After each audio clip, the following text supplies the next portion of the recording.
जनवरी 2024 से लेकर दिसंबर 2024 के मध्य जो भी अंतर्राष्ट्रीय संबंध एवं आंतरिक सुरक्षा से संबंधित घटनाक्रम घटित हुई है उस पर चर्चा करेंगे। अंतर्राष्ट्रीय राजनीति के अंतर्गत भारत को अस्थिर करना हमारे पड़ोसी देशों का एक उद्देश्य रखा रहा है कि बंगाल की खाड़ी में चीन की एक्टिविटी हाल के वर्षों में बहुत अधिक विवादास्पद रही है। नेपाल के 100 रुपए के नोट पर नेपाल सरकार द्वारा एक मानचित्र अंकित किया गया जिसमें भारत प्रशासित उत्तराखंड के कुछ क्षेत्रों को नेपाल का क्षेत्र बताया गया। श्रीलंका की अर्थव्यवस्था में सुधार के लिए हाल में भारत ने श्रीलंका को बहुत सारा ऋण अनुदान प्रदान किया है। प्रधानमंत्री की लक्षद्वीप की यात्रा के बाद लक्षद्वीप को एक टूरिज्म के हब के रूप में डेवलप करने की उनकी योजना के कारण मालदीव की जो सरकार जो है वह परेशान हो कि बांग्लादेश को एक राष्ट्र के रूप में बनाने में भारत की सर्वाधिक प्रमुख भूमिका रही है। श्रीलंका से जो भी चीजें भेजी जाती है उसमें अमेरिका और ब्रिटेन के बाद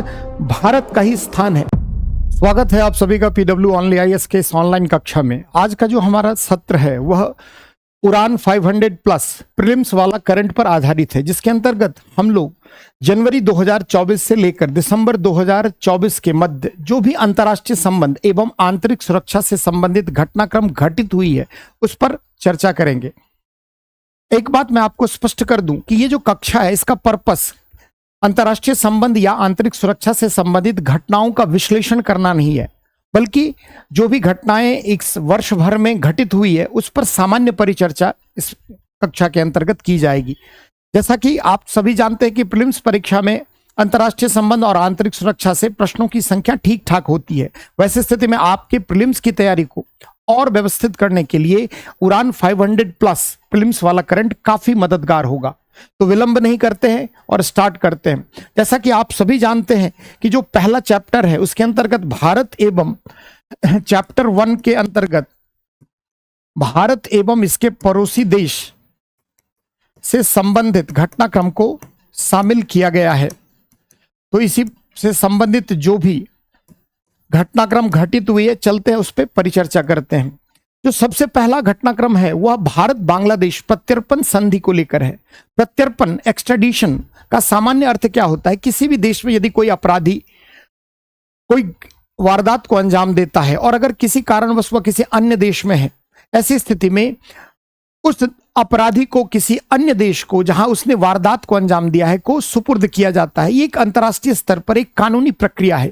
तो भारत बांग्लादेश प्रत्यर्पण संधि जो है वह बांग्लादेश की पूर्व प्रधानमंत्री शेख हसीना को पदच्युत करने एवं उनके भारत में शरण लेने के 4 महीने से अधिक समय बाद बांग्लादेश ने भारत सरकार से आधिकारिक तौर पर उनके प्रत्यर्पण का अनुरोध किया है। अर्थात शेख हसीना जो भारत में आई हुई थी उनको वापस बांग्लादेश भेजा जाए, इसकी मांग बांग्लादेश सरकार ने की है।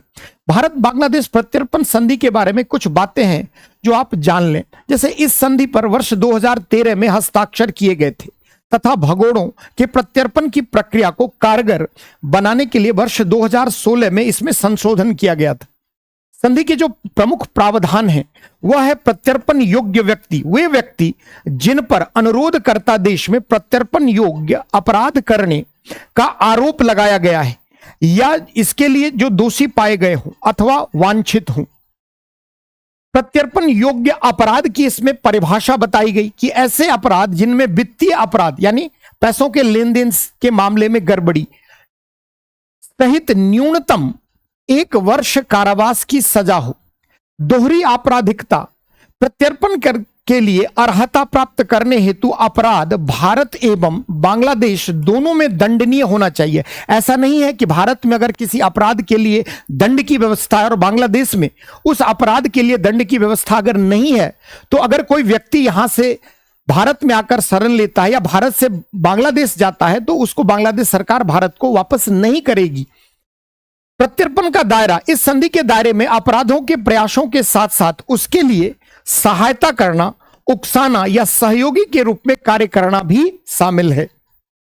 प्रत्यर्पण संधि में जो 2016 में संशोधन किया गया था, गौर करेंगे, प्रत्यर्पण मामलों में कथित अपराध के साक्ष्य की आवश्यकता को हटा दिया गया। पहले क्या था कि साक्ष्य आपको प्रस्तुत करना होगा, प्रत्यर्पण के लिए केवल अनुरोधकर्ता देश के न्यायालय से गिरफ्तारी वारंट की आवश्यकता होती है। इसमें कुछ अपवाद भी हैं। जैसे पहला, मना करने का आधार, यदि अपराध राजनीतिक प्रकृति का है तो प्रत्यर्पण से मना किया जा सकता है।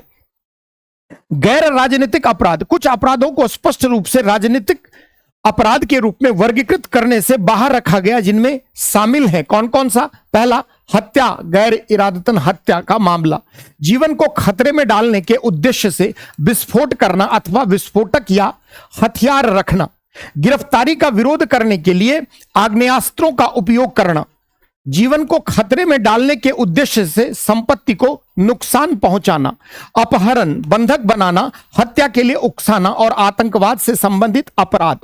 यानी अन्य जो अपवाद हैं उसके अंतर्गत यदि आरोप सद्भावना पूर्वक या न्यायिक हित में नहीं लगाया गया हो, सैन्य अपराध जो सामान्य आपराधिक कानून के अंतर्गत अपराध नहीं है, उन्हें इससे बाहर रखा गया है।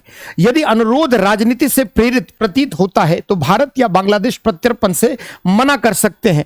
तो उल्लेखनीय है कि दोनों देशों के मध्य प्रत्यर्पण संधि के जो संशोधन के प्रावधान है वो 2016 से लागू हैं। जैसे प्रत्यर्पण संधि के बारे में देशों के बीच अंतर्राष्ट्रीय समझौते जो आरोपी के अपराधों या दोषी व्यक्तियों को उस देश में वापस स्थानांतरण करने की प्रक्रिया स्थापित करते हैं जहां कथित अपराध हुए थे।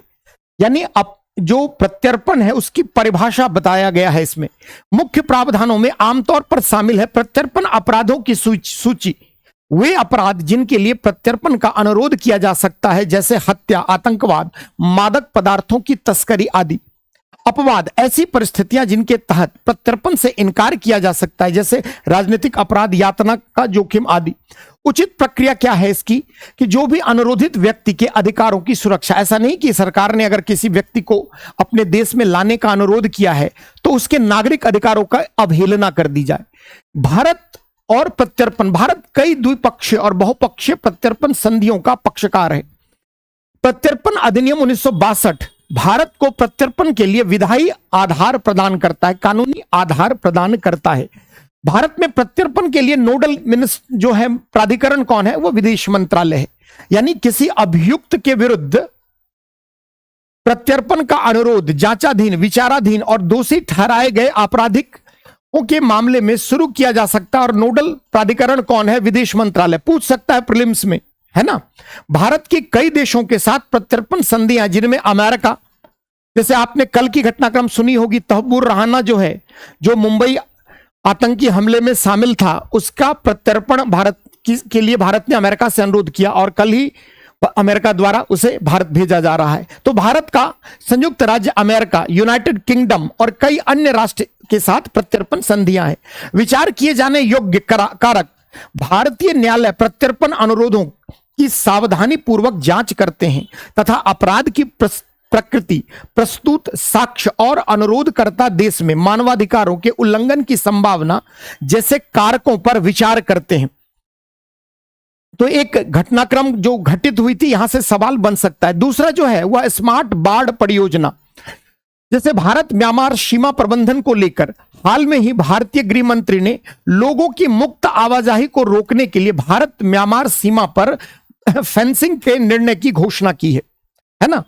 इस निर्णय का उद्देश्य क्या है? मणिपुर, मिजोरम, असम, नागालैंड और अरुणाचल प्रदेश जैसे राज्यों को स्पर्श करती जो 1643 किलोमीटर लंबी भारत म्यांमार सीमा पर लोगों के निर्बाध आवाजाही को नियंत्रित करना है। इस योजना में 300 किलोमीटर तक स्मार्ट फेंसिंग लगाना भी शामिल है। जैसा कि आप सभी जानते हैं कि भारत म्यांमार से एक लंबी सीमा, अंतर्राष्ट्रीय सीमा साझा करता है, जिसमें लगभग 1630 किलोमीटर लंबी सीमा है, जो भारत के पूर्वोत्तर के कई राज्य से स्पर्श करती है, टच करती है। जैसे अगर हम बात करें तो अरुणाचल प्रदेश, नागालैंड, मणिपुर, मिजोरम, ये सब राज्य जो हैं। ऐसी स्थिति में सीमा के आर पार आवागमन को लेकर कई बार समस्या भी आई है। कई बार आपराधिक तत्व, उग्रवादी तत्व जो है वह सीमा पार घुसपैठ करते हैं। इसको लेकर भारत सरकार स्मार्ट फेंसिंग परियोजना लेकर आई है। निगरानी, इसके लिए 24/7 जो है निगरानी की व्यवस्था होगी, विभिन्न मौसम स्थितियों के साथ अनुकूल होगा। एकीकरण, व्यापक एकीकृत सीमा प्रबंधन प्रणाली का अभिन्न अंग बनना। इसके लाभ क्या होंगे? आंतरिक सुरक्षा के स्तर पर बहुत सारी समस्याओं से निजात मिलेगी, सीमा की सुरक्षा में अभिवृद्धि होगी, निगरानी क्षमताओं में सुधार होगा। मुख्य बिंदु क्या है? जैसे मई 2023 में मणिपुर में हुए संघर्ष के बाद केंद्र ने सीमा पर फेंसिंग करने के लिए एक परियोजना शुरू की। जैसे आप सभी जानते हैं कि अंतर्राष्ट्रीय राजनीति के अंतर्गत भारत को अस्थिर करना हमारे पड़ोसी देशों का एक उद्देश्य रखा रहा है।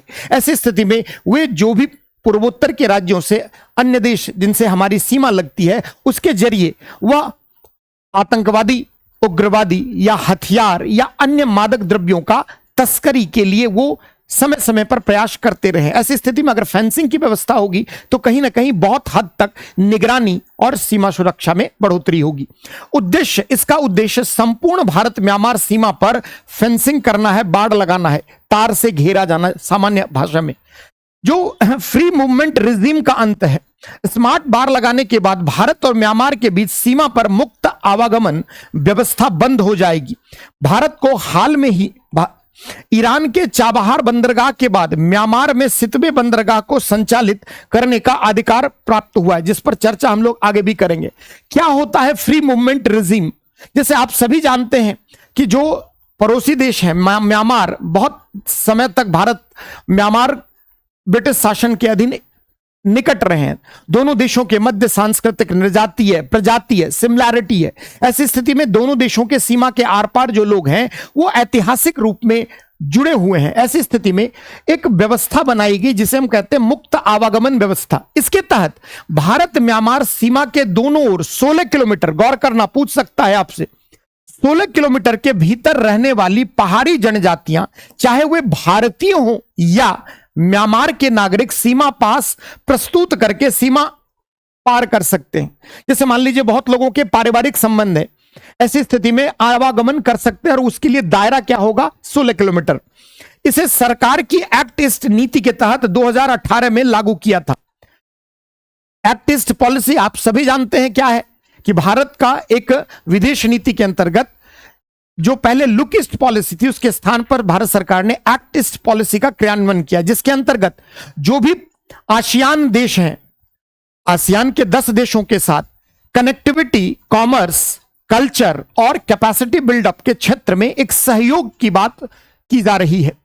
इसी क्रम में कनेक्टिविटी के कॉन्टेक्स्ट में सितवे बंदरगाह समझौता हुआ है, जिसमें भारत सितवे पोर्ट जो कि म्यांमार में स्थित है वहां तक कनेक्टिविटी बनाएगा।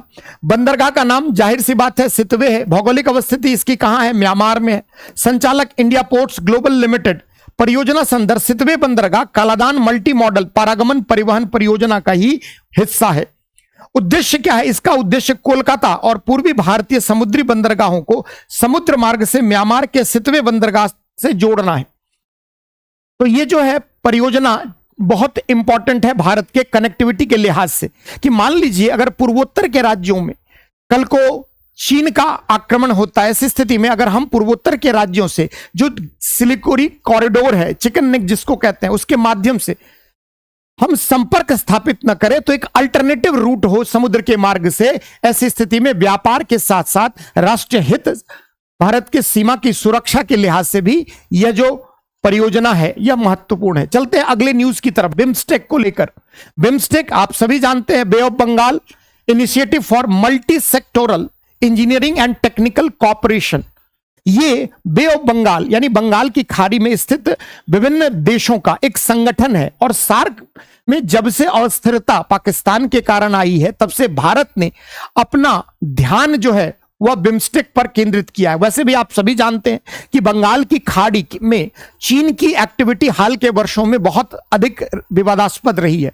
चीन ने बहुत सारे बंगाल की खाड़ी स्थित देशों में अपने नौसैनिक अड्डे बनाए हैं ताकि वह भारत को बंगाल की खाड़ी में काउंटर कर सके, और इसीलिए हमारे लिए बंगाल की खाड़ी में अपनी प्रेजेंस को मजबूत करना चीन को काउंटर करने के लिहाज से बहुत जरूरी है। इसलिए भारत सरकार बिम्स्टेक को प्रमुखता से ले रही है, बहुत सीरियसली ले रही है, और इससे संबंधित विभिन्न सम्मेलन आयोजनों पर भारत सरकार का ध्यान कहीं ना कहीं अधिक दिखा है हाल के वर्षों में।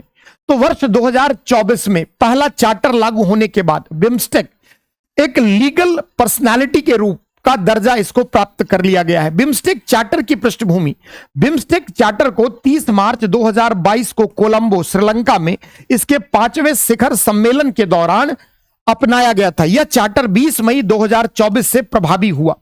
चार्टर संगठन को नए सदस्यों और पर्यवेक्षकों को शामिल करने की अनुमति प्रदान करता है। इस चार्टर के अनुसार भारत बिम्स्टेक सुरक्षा स्तंभ होगा। जैसा कि आप देख सकते हैं कि सदस्य देश कौन कौन है, तो नेपाल, भूटान, बांग्लादेश, म्यांमार, थाईलैंड, भारत, श्रीलंका, ये सब इसके सदस्य देश है। बिम्स्टेक के बारे में यदि गौर किया जाए तो यह है क्या, बहुक्षेत्रीय तकनीकी और आर्थिक सहयोग के लिए बंगाल की खाड़ी में एक विभिन्न देशों की पहल है। बिम्स्टेक की स्थापना जून 1997 में बैंकॉक डिक्लेरेशन के तहत की गई थी, जिसमें प्रारंभ में 4 सदस्य राष्ट्र शामिल थे। कौन कौन? बांग्लादेश, भारत, श्रीलंका और थाईलैंड। बाद में कई राष्ट्र इसमें और शामिल हुए। नेपाल वर्ष 1998 में इसमें एक ऑब्जर्वर पर्यवेक्षक देश के रूप में शामिल हुआ और बाद में फरवरी 2004 में भूटान के साथ नेपाल को पूर्णकालिक सदस्य बनाया गया, जिसे बिम्स्टेक में वर्तमान में कुल 7 सदस्य शामिल हैं। सदस्य देश कौन कौन है पूछ सकता है, प्रीलिम्स में निम्न में से कौन सदस्य देश है अथवा नहीं है, कई बार कंफ्यूजन हो जाता है। ध्यान दें, बांग्लादेश, भारत, म्यांमार, श्रीलंका, थाईलैंड, नेपाल और भूटान। मुख्यालय बिम्स्टेक का कहां है? तो बांग्लादेश की राजधानी ढाका में। चार्टर के अनुसार जो आवंटित क्षेत्र हैं, अगर हम देखें किस देश को किस क्षेत्र से संबंधित आवंटन किया गया है, यानी कौन देश उस क्षेत्र में कार्य करेगा। जैसे आप गौर कर सकते हैं, भारत के लिए सुरक्षा से संबंधित पहलुओं को आवंटित किया गया। नेपाल के लिए लोगों से लोगों का जुड़ाव, पीपल टू पीपल कनेक्टिविटी को प्रमोट करने के लिए नेपाल जिम्मेदार है। भूटान पर्यावरण एवं जलवायु परिवर्तन से संबंधित मुद्दों को। श्रीलंका विज्ञान, प्रौद्योगिकी और इनोवेशन, नवाचार को लेकर। म्यांमार कृषि एवं खाद्य सुरक्षा से संबंधित। बांग्लादेश व्यापार, निवेश और विकास को लेकर। तो ये न्यूज जो है वो चर्चा में रहा। अगला न्यूज हम चलते अपने अन्य पड़ोसी देश की तरफ। भारत नेपाल, जानते हैं कि दोनों देशों के मध्य हाल के वर्षों में खास करके चीन की वहां पर एक डोमिनेंट प्रेजेंस के कारण भारत नेपाल संबंधों में थोड़ी गतिरोध उत्पन्न हुई है। तो दोनों देशों के मध्य सीमा विवाद जो है हालिया, जो लिम्पियाधुरा से लेकर लिपुलेख तक कालापानी जो विवाद जो है वो चर्चा में रहा है। तो चलते इसके बारे में। हाल में ही नेपाल के 100 रुपए के नोट पर नेपाल सरकार द्वारा एक मानचित्र अंकित किया गया, जिसमें भारत प्रशासित उत्तराखंड के कुछ क्षेत्रों को नेपाल का क्षेत्र बताया गया। भारत नेपाल सीमा विवाद के बारे में अगर हम गौर करें तो जो क्षेत्रीय विवाद है दोनों देशों के बीच, लगभग 372 वर्ग किलोमीटर क्षेत्र को लेकर विवाद है, जिसमें उत्तराखंड के पिथौरागढ़ जिले के भारत नेपाल चीन तिराहे पर लिम्पियाधुरा, ध्यान रखना, लिपुलेख और कालापानी शामिल है। नवंबर 2019 में भारत ने एक नया राजनीतिक मानचित्र जारी किया, जिस पर नेपाल ने उसके संबंधित क्षेत्र का हवाला देते हुए आपत्ति जताई। भारत ने मानचित्र की सटीकता को बरकरार रखा तथा दोनों देशों के मध्य चल रहे सीमा विवाद को उजागर किया। लिम्पियाधुरा ये उत्तराखंड के पिथौरागढ़ स्थित क्षेत्र है। यह नेपाल और चीन के बीच अंतर्राष्ट्रीय सीमा निर्मित करता है तथा इसे काली महाकाली नदी का उद्गम स्थल माना जाता है। यह नदी दोनों देशों के बीच सीमा निर्धारित करती है। लिपुलेख दर्रा पश्चिमी हिमालय में स्थित एक उच्च तुंगता वाला पर्वतीय दर्रा है। यह भारत, चीन और नेपाल के बीच एक अंतर्राष्ट्रीय पर्वतीय दर्रा है। यह चीन के तिब्बतीय कस्बे तकलाकोट तक पहुंचने में सबसे सरल व्यापारिक और छोटा मार्ग है। कालापानी यह दक्षिण एशियाई कूटनीति में रणनीतिक महत्व का क्षेत्र है, क्योंकि यह भारत, चीन और नेपाल के बीच त्रिजंक्शन के रूप में कार्य करता है। तो जो विवाद है वह बेसिकली वह काली नदी के उद्गम को लेकर है। अगर काली नदी का उद्गम पिथौरागढ़ के स्थित लिम्पियाधुरा को माना जाए तो नेपाल उस पर अपना दावा करता है। यदि काली नदी का उद्गम लिपुलेख दर्रा को माना जाए तो भारत उसके उधर के क्षेत्र पर अपना दावा रखता है। भारत नेपाल सीमा पार परियोजनाएं, जैसे भारत नेपाल के मध्य बहुत सारे सीमा पार जो है परियोजना चल रही है, जिसमें जलपाईगुड़ी, काकरभिट्टा, जोगबनी, विराटनगर, जयनगर, बर्दिवास, नौतनवा, भैरहवा, नेपालगंज रोड से नेपालगंज रेल लिंक तथा रक्सौल और अमलेखगंज के बीच तेल पाइपलाइन का निर्माण शामिल किया जाए। दोनों देशों के मध्य संबंधों में जो हाल के वर्षों में तल्खी आई है उसको कम करने के लिए भारत सरकार द्वारा बहुत सारी परियोजनाओं का नेपाल के क्षेत्र में संचालन किया जा रहा है। कुछ महत्वपूर्ण जल विद्युत परियोजनाएं भी दोनों देशों के मध्य कार्यरत। आप जानते हैं कि नेपाल जल विद्युत के मामले में बहुत अधिक समृद्ध देश है। नेपाल हो या भूटान, इनके पास जल विद्युत की अपार क्षमताएं। यदि भारत उनके इस जल विद्युत क्षमता का दोहन कर सकता है तो उससे हमारी ऊर्जा संबंधित आवश्यकताओं की प्रतिपूर्ति हो सकती है। और अगर भारत को विकसित राष्ट्र के रूप में बनना है तो कहीं ना कहीं ऊर्जा के क्षेत्र में हमें अन्य देशों के सहयोग की आवश्यकता है। और जल विद्युत परियोजनाएं इसीलिए भारत अपने कई पड़ोसी देशों के साथ संचालित कर रहा है, जिसमें अपर कर्णाली जल विद्युत परियोजना, सप्तकोशी उच्च बांध परियोजना, सर्दी खोला जल विद्युत परियोजना, अरुण 3 जल विद्युत परियोजना, ये सब जैसे सुगौली के संधि के द्वारा भारत और नेपाल के मध्य समझौता हुआ था। ये जो कालापानी विवाद है इसकी शुरुआत अगर हम देखें तो ऐतिहासिक रूप से इसकी शुरुआत 1816 में सुगौली की संधि पर हस्ताक्षर के साथ हुई थी। इस संधि के अनुच्छेद 5 के अनुसार नेपाल के राजा ने काली नदी के पश्चिम के क्षेत्र पर अपना दावा त्याग दिया था। यानी काली नदी जो बहती है, जैसे मान लीजिए इसका ये हुआ क्षेत्र पूर्वी और ये क्षेत्र है पश्चिमी। ऐसी स्थिति में काली नदी के उद्गम के पश्चिम के क्षेत्र जो है वो भारत के नियंत्रण में होंगे, ऐसा संधि के अंतर्गत दावा पर साइन किया गया। नेपाल लिम्पियाधुरा को काली नदी का स्रोत मानता है तथा भारत काला पानी को काली नदी का स्रोत मानता है। जैसे एग्जाम्पल से समझें, जैसे मान लीजिए ये लिम्पियाधुरा है, ये लिम्पियाधुरा है। ऐसे आप देखें ये जो काली नदी है विभिन्न स्रोत से इसका उद्गम स्थल है। अगर काली नदी का जो स्रोत है भारत उसको काला पानी से मानता है, यानी अगर भारत काला पानी के क्षेत्र को काली नदी का उद्गम स्रोत मानता है, ऐसी स्थिति में इसके पश्चिम के सभी क्षेत्र भारत में होंगे जो अभी सम्मिलित हैं। नेपाल का मानना है कि इस काली नदी का उद्गम स्रोत काला पानी न होकर कहां है, लिम्पियाधुरा है। और ऐसी स्थिति में नेपाल इन सारे क्षेत्र पर अपना दावा रखता है। दोनों देशों के मध्य सीमा विवाद यही है। भारत नेपाल संबंधों के बारे में अगर संक्षिप्त चर्चा की जाए तो दोनों देशों के मध्य शांति और मैत्री संधि 1950 दोनों देशों के मध्य राजनीतिक संबंधों का आधार है। इसके तहत दोनों देशों के मध्य खुली सीमाएं साझा लोग करेंगे, यानी कोई भी फेंसिंग की व्यवस्था भारत नेपाल सीमा के मध्य नहीं है। दोनों देश दक्षिण एशियाई क्षेत्रीय सहयोग संगठन सार्क और बिम्स्टेक के लिए बंगाल की खाड़ी की जो पहल के भी सदस्य है, यानी कई अंतर्राष्ट्रीय मंच पर भारत नेपाल साझेदार है, चाहे बिम्स्टेक हो चाहे सार्क हो। आर्थिक मामलों में की अगर बात की जाए तो भारत नेपाल का प्रमुख व्यापारिक साझेदार बना हुआ है। नेपाल के साथ कुल व्यापार में लगभग 60 से 65% हिस्सा भारत का है। भारत नेपाल के लिए पर्यटकों का शीर्ष स्रोत राष्ट्र है, पेट्रोलियम उत्पादों का एकमात्र आपूर्तिकर्ता और कुल विदेशी निवेश का सबसे बड़ा स्रोत भारत है। तो नेपाल की अर्थव्यवस्था में जाहिर सी बात है कि भारत की प्रमुख जो है दावेदारी है, और यह दावेदारी आज से नहीं रही है। भारत के जो भी कंपनियां हैं उन्होंने नेपाल में बहुत काम किया है। ऊर्जा के क्षेत्र में सहयोग हेतु वर्ष 2023 में 10 वर्षों में नेपाल से भारत को 10,000 मेगावाट बिजली निर्यात करने के लिए भारत और नेपाल के बीच एक और दीर्घकालीन विद्युत व्यापार समझौते पर हस्ताक्षर किए गए। दोनों देश सिलीगुड़ी, झापा और अमलेखगंज चितवन के बीच 2 नई पेट्रोलियम पाइपलाइनों का निर्माण कर रहे हैं।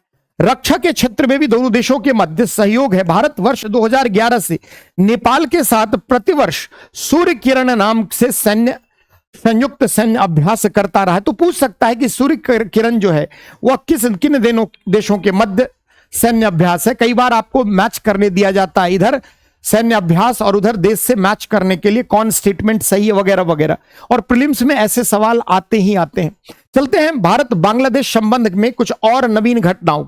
हाल में ही भारत और बांग्लादेश ने आपसी सुरक्षा और सहयोग को बढ़ाने पर सहमति जताई है।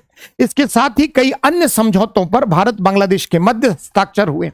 भारत बांग्लादेश दोनों के मध्य संबंधों के बारे में थोड़ा इतिहास आप जान लें कि बांग्लादेश को एक राष्ट्र के रूप में बनाने में भारत की सर्वाधिक प्रमुख भूमिका रही है, और भारत के प्रयास से ही 1971 में बांग्लादेश जो पहले पूर्वी पाकिस्तान के नाम से जाता था, वह एक स्वतंत्र राष्ट्र के रूप में अंतर्राष्ट्रीय मंच पर आया। तो भारत बांग्लादेश संबंधों की नींव जो है 1971 के बांग्लादेश मुक्ति संग्राम में ही रखी गई।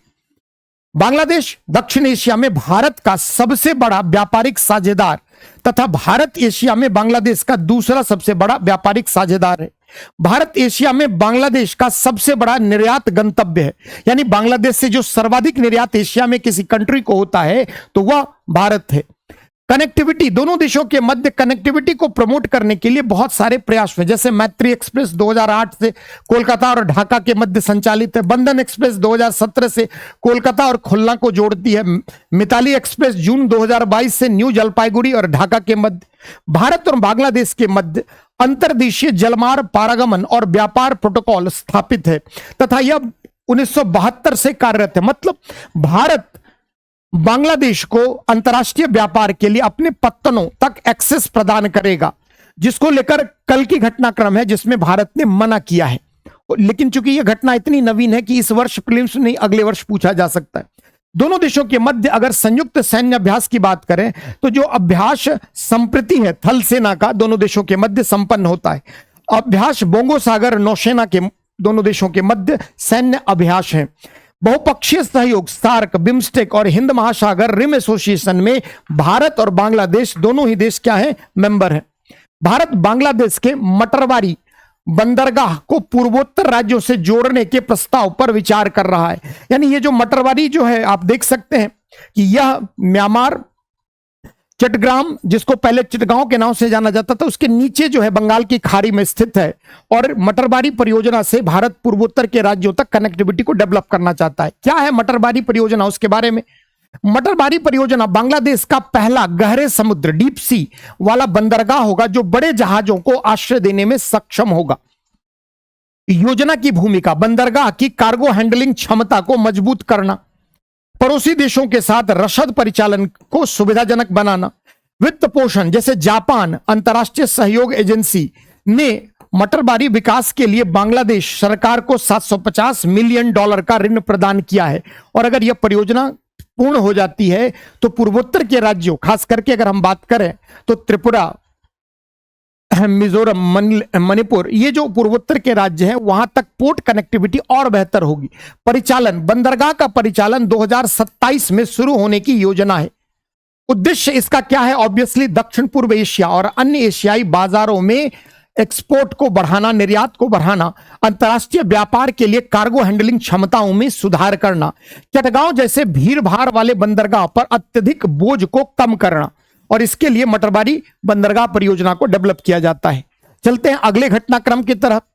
दक्षिण एशियाई उप क्षेत्रीय आर्थिक सहयोग से संबंधित कुछ चीजें न्यूज में रही जो बहुत इंपॉर्टेंट है और दिख सकता है आपके प्रीलिम्स के एग्जाम में। जैसे भारतीय प्रधानमंत्री ने दक्षिण एशियाई उप क्षेत्रीय आर्थिक सहयोग कॉरिडोर कनेक्टिविटी के हिस्से के रूप में कई सड़क उन्नयन परियोजनाओं की आधारशिला रखी है।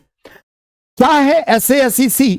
वर्ष 2001 में स्थापित दक्षिण एशियाई उप क्षेत्रीय आर्थिक सहयोग कार्यक्रम एक परियोजना आधारित साझेदारी है जिसका ऑब्जेक्टिव, उद्देश्य क्षेत्रीय समृद्धि को बढ़ावा देना तथा आर्थिक अवसरों में सुधार करना है। इसके सदस्य कौन कौन है? तो भारत है, बांग्लादेश है, भूटान है, मालदीव है, म्यांमार है, नेपाल और श्रीलंका इसके सदस्य देश है। जो ADB है, एशियाई विकास बैंक, दक्षिण एशियाई उप क्षेत्रीय आर्थिक सहयोग के सचिवालय के रूप में कार्य करता है। यानी इसका सेक्रेटेरिएट कौन है, पूछ सकता है मैच करने के लिए इनमें से कौन SASEC के बारे में ट्रू है या गलत है, 4 स्टेटमेंट देकर आपसे पूछ सकता है। SASEC के 4 प्रमुख क्षेत्र कौन कौन है? तो परिवहन, व्यापार सुविधा, ऊर्जा और आर्थिक गलियारा, इकोनॉमिक कॉरिडोर। संदर्भ, कुछ नया न्यूज की तरफ बढ़ते हैं। जैसे भारत नेपाल के बाद भारत बांग्लादेश की तरफ चले हम, अब चलते हैं सीधे दक्षिण की तरफ, भारत श्रीलंका। जैसे नेशनल पीपुल्स पावर गठबंधन के तहत अनुराग कुमार दिशानायके को श्रीलंका का 10वां राष्ट्रपति चुना गया। आप सभी जानते हैं कि विगत वर्षों में श्रीलंकाई राजनीति जो है वो अस्थिरता के दौर से घिरी रही है और ऐसी स्थिति में नेपाल में जैसे राजनीतिक संकट माओवाद के आगमन से हुआ, उसी प्रकार श्रीलंका में भी अगर हम बात करें तो राजनीतिक संकट उथल पुथल के दौर से गुजर रहा है। और ऐसी स्थिति में भारत श्रीलंका संबंधों में भी तल्खी देखी गई है। जो मुख्य बिंदु है इस घटनाक्रम के, वह श्रीलंका की जो ऋण पुनर्गठन योजना है। भारत ऐसा करने वाला पहला, भारत ने श्रीलंका को बहुत सारा ऋण अनुदान प्रदान किया है। श्रीलंका के लिए को पटरी पर लाने के लिए, श्रीलंका की अर्थव्यवस्था में सुधार के लिए हाल में अंतर्राष्ट्रीय मुद्रा कोष द्वारा भी कुछ पहल की गई है जो न्यूज में रहा है। जैसे IMF श्रीलंका के लिए कौन सी विस्तारित नीति सुविधा प्रदान करता है, इसके अंतर्गत श्रीलंका को $2.9 बिलियन का आर्थिक सहयोग IMF द्वारा प्रदान किया गया। इसका उद्देश्य क्या है कि श्रीलंका को उसके आर्थिक संकट से उबारने में मदद करना। पूर्व शर्त क्या है? द्विपक्षीय ऋणदाताओं को ऋण स्थिरता पर वित्त पोषण आश्वासन प्रदान करना होगा। मुख्य द्विपक्षीय ऋणदाता चीन, कौन कौन? नेपाल को, श्रीलंका को ऋण प्रदान कर रहे हैं। उसमें अगर आप गौर करें तो चीन कुल द्विपक्षीय ऋण का 52% चाइना का है। और चाइना का जो पॉलिसी है, आप सभी जानते हैं चाइना की पॉलिसी ही क्या है। जो भी आर्थिक रूप से कमजोर देश हैं उसके अंतर्गत वह उनको ऋण प्रदान करके कहीं ना कहीं उनको एक डेट ट्रैप में लेने की कोशिश रही है। और हाल के वर्षों में चाइना ने भारत के कई पड़ोसी देशों को इस ट्रैप में फंसाने का प्रयास किया। उसमें से एक हमारा श्रीलंका है। हम्बनटोटा बंदरगाह जिस पर वर्तमान में चीन का कब्जा, इसकी एक जीती जागती मिसाल है। जापान ने भी श्रीलंका को ऋण प्रदान किया। कुल द्विपक्षीय ऋण का 19.5%, भारत भी कुल द्विपक्षीय ऋण का 12% श्रीलंका को प्रदान किया। ऋणदाताओं की समस्याएं क्या है? पुनर्गठन योजना में सभी ऋणदाताओं के साथ समान व्यवहार किया जाना चाहिए। ऐसा ना हो कि किसी को प्रिविलेज दे दे आप। जैसे अनुरा कुमार दिशानायके के बारे में भी जो राष्ट्रपति बने, संक्षिप्त चर्चा। जैसे अनुरा कुमार दिशानायके देश के पहले मार्क्सवादी राजनीतिक प्रमुख बने। इनकी जो पार्टी है वो क्या है आप सभी जानते हैं, JVP है ना, जनता विमुक्ति पेरामुना, और नेशनल पीपुल्स पावर के वर्तमान दल के वो नेता हैं। वे पहली बार 2001 में संसद के लिए चुने गए और तब से वे सांसद बने हुए थे। श्रीलंका का राष्ट्रपति चुनाव को लेकर कुछ चीजें न्यूज में जो रही है उसमें से इनकी नियुक्ति बहुत चर्चा में रही। भारत श्रीलंका अगर संबंधों की यदि बात की जाए तो दोनों देशों के मध्य सांस्कृतिक संबंध है। आज नहीं, अगर हम कहें तो बौद्ध धर्म के आगमन के समय से ही भारत श्रीलंका के मध्य धार्मिक सांस्कृतिक संबंध रहे। दोनों देशों के मध्य मजबूत सांस्कृतिक संबंध है।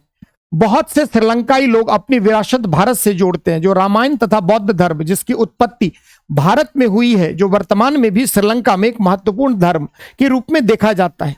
जो सिंहला वहां पर धर्म, सिंहला भाषा जो बोलने वाले लोग हैं अधिकतर कौन है? बौद्ध हैं। तो भारत से ही बौद्ध धर्म जो है वह श्रीलंका में पहुंचा है। जैसे व्यापार की बात की जाए तो भारत श्रीलंका का सबसे बड़ा व्यापारिक साझेदार है और विश्व के साथ श्रीलंका के कुल व्यापार में इसकी भागीदारी है। यह अमेरिका और ब्रिटेन के बाद श्रीलंका का तीसरा सबसे बड़ा निर्यात गंतव्य भी है। यानी श्रीलंका से जो भी चीजें भेजी जाती है उसमें अमेरिका और ब्रिटेन के बाद भारत का ही स्थान है। पर्यटन की बात भी की जाए तो भारत से लाखों पर्यटक जो हैं वो निकट में स्थित होने के कारण श्रीलंका जाते हैं।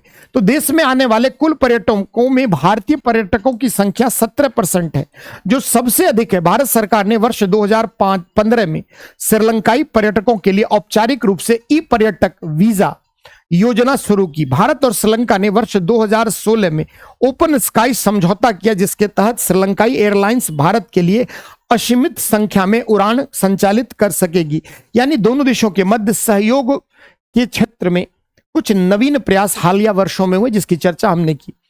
जैसे भारतीय अनुदान और सहायता की यदि बात करें श्रीलंका के मध्य में, तो भारत द्वारा वहां कई परियोजनाओं को क्रियान्वित किया जा रहा है, जिसमें भारतीय आवास परियोजना श्रीलंका में भारत सरकार की प्रमुख अनुदान परियोजना है, जिसमें जो भी युद्ध प्रभावित क्षेत्र हैं, जैसा कि आप सभी जानते हैं कि LTT से के जो गृह युद्ध के दौर में भारतीय मूल के लाखों लोग जो है विस्थापित हुए, उनको कई प्रकार की समस्याओं का सामना करना पड़ा। तो उनके पुनर्वास के लिए भारत द्वारा जो भी युद्ध प्रभावित क्षेत्र है उसमें 50,000 घर बनाने और बागान क्षेत्रों में जो भी स्टेट श्रमिक है उनके लिए यह प्रयास चल रहा है। कोलंबो बंदरगाह पर पूर्वी कंटेनर टर्मिनल का विकास भारत द्वारा किया जा रहा है। उत्तरी प्रांत में कांके संधुराई बंदरगाह के नवीनीकरण लागत का वित्त पोषण भी भारत द्वारा किया जा रहा है। भारत द्वारा जाफना प्रायद्वीप के 3 द्वीपों पर $11 मिलियन के अनुदान से हाइब्रिड नवीनीकरणीय ऊर्जा प्रणाली का निर्माण किया जा रहा है। तो ये दोनों देशों के मध्य सहयोग के कुछ बिंदु हैं। भारत प्रतिवर्ष श्रीलंकाई विद्यार्थियों को लगभग 710 छात्रवृत्तियां प्रदान करता है। भारतीय संस्थान विविध प्रकार के पाठ्यक्रमों में तकनीकी विशेषज्ञता श्रीलंका को प्रदान करते हैं तथा इनमें आयुर्वेद, योग और बौद्ध अध्ययन जैसे विशिष्ट विषयों के कार्यक्रम भी शामिल हैं। रक्षा के क्षेत्र में अगर कहें तो भारत और श्रीलंका संयुक्त सैन्य अभ्यास, मित्र शक्ति और नौसेना अभ्यास स्लिनेक्स, ये बहुत इंपॉर्टेंट है, कई बार एग्जाम में पूछा गया है कि स्लिनेक्स जो है वह किन 2 देशों के मध्य सैन्य अभ्यास है, तो भारत और श्रीलंका। चलते हैं हम अगले न्यूज की तरफ जो कि श्रीलंका और भारत से ही संबंधित है। जैसे कच्चातीबू द्वीप के विवाद को लेकर हाल के वर्षों में भारत श्रीलंका के मध्य संबंधों में थोड़ी तल्खी रही है। दक्षिण भारत की जो घरेलू राजनीति है वह भी कई बार अंतर्राष्ट्रीय संबंधों को प्रभावित करती है और इस क्रम में तमिलनाडु सरकार द्वारा बार बार कच्चातीबू द्वीप जो है उसको भारत में पूर्ण रूप से अधिग्रहण किए जाने की बात को लेकर सरकार पर दबाव बनाया गया है। क्या है कच्चातीबू द्वीप, इसके बारे में संक्षेप में चर्चा।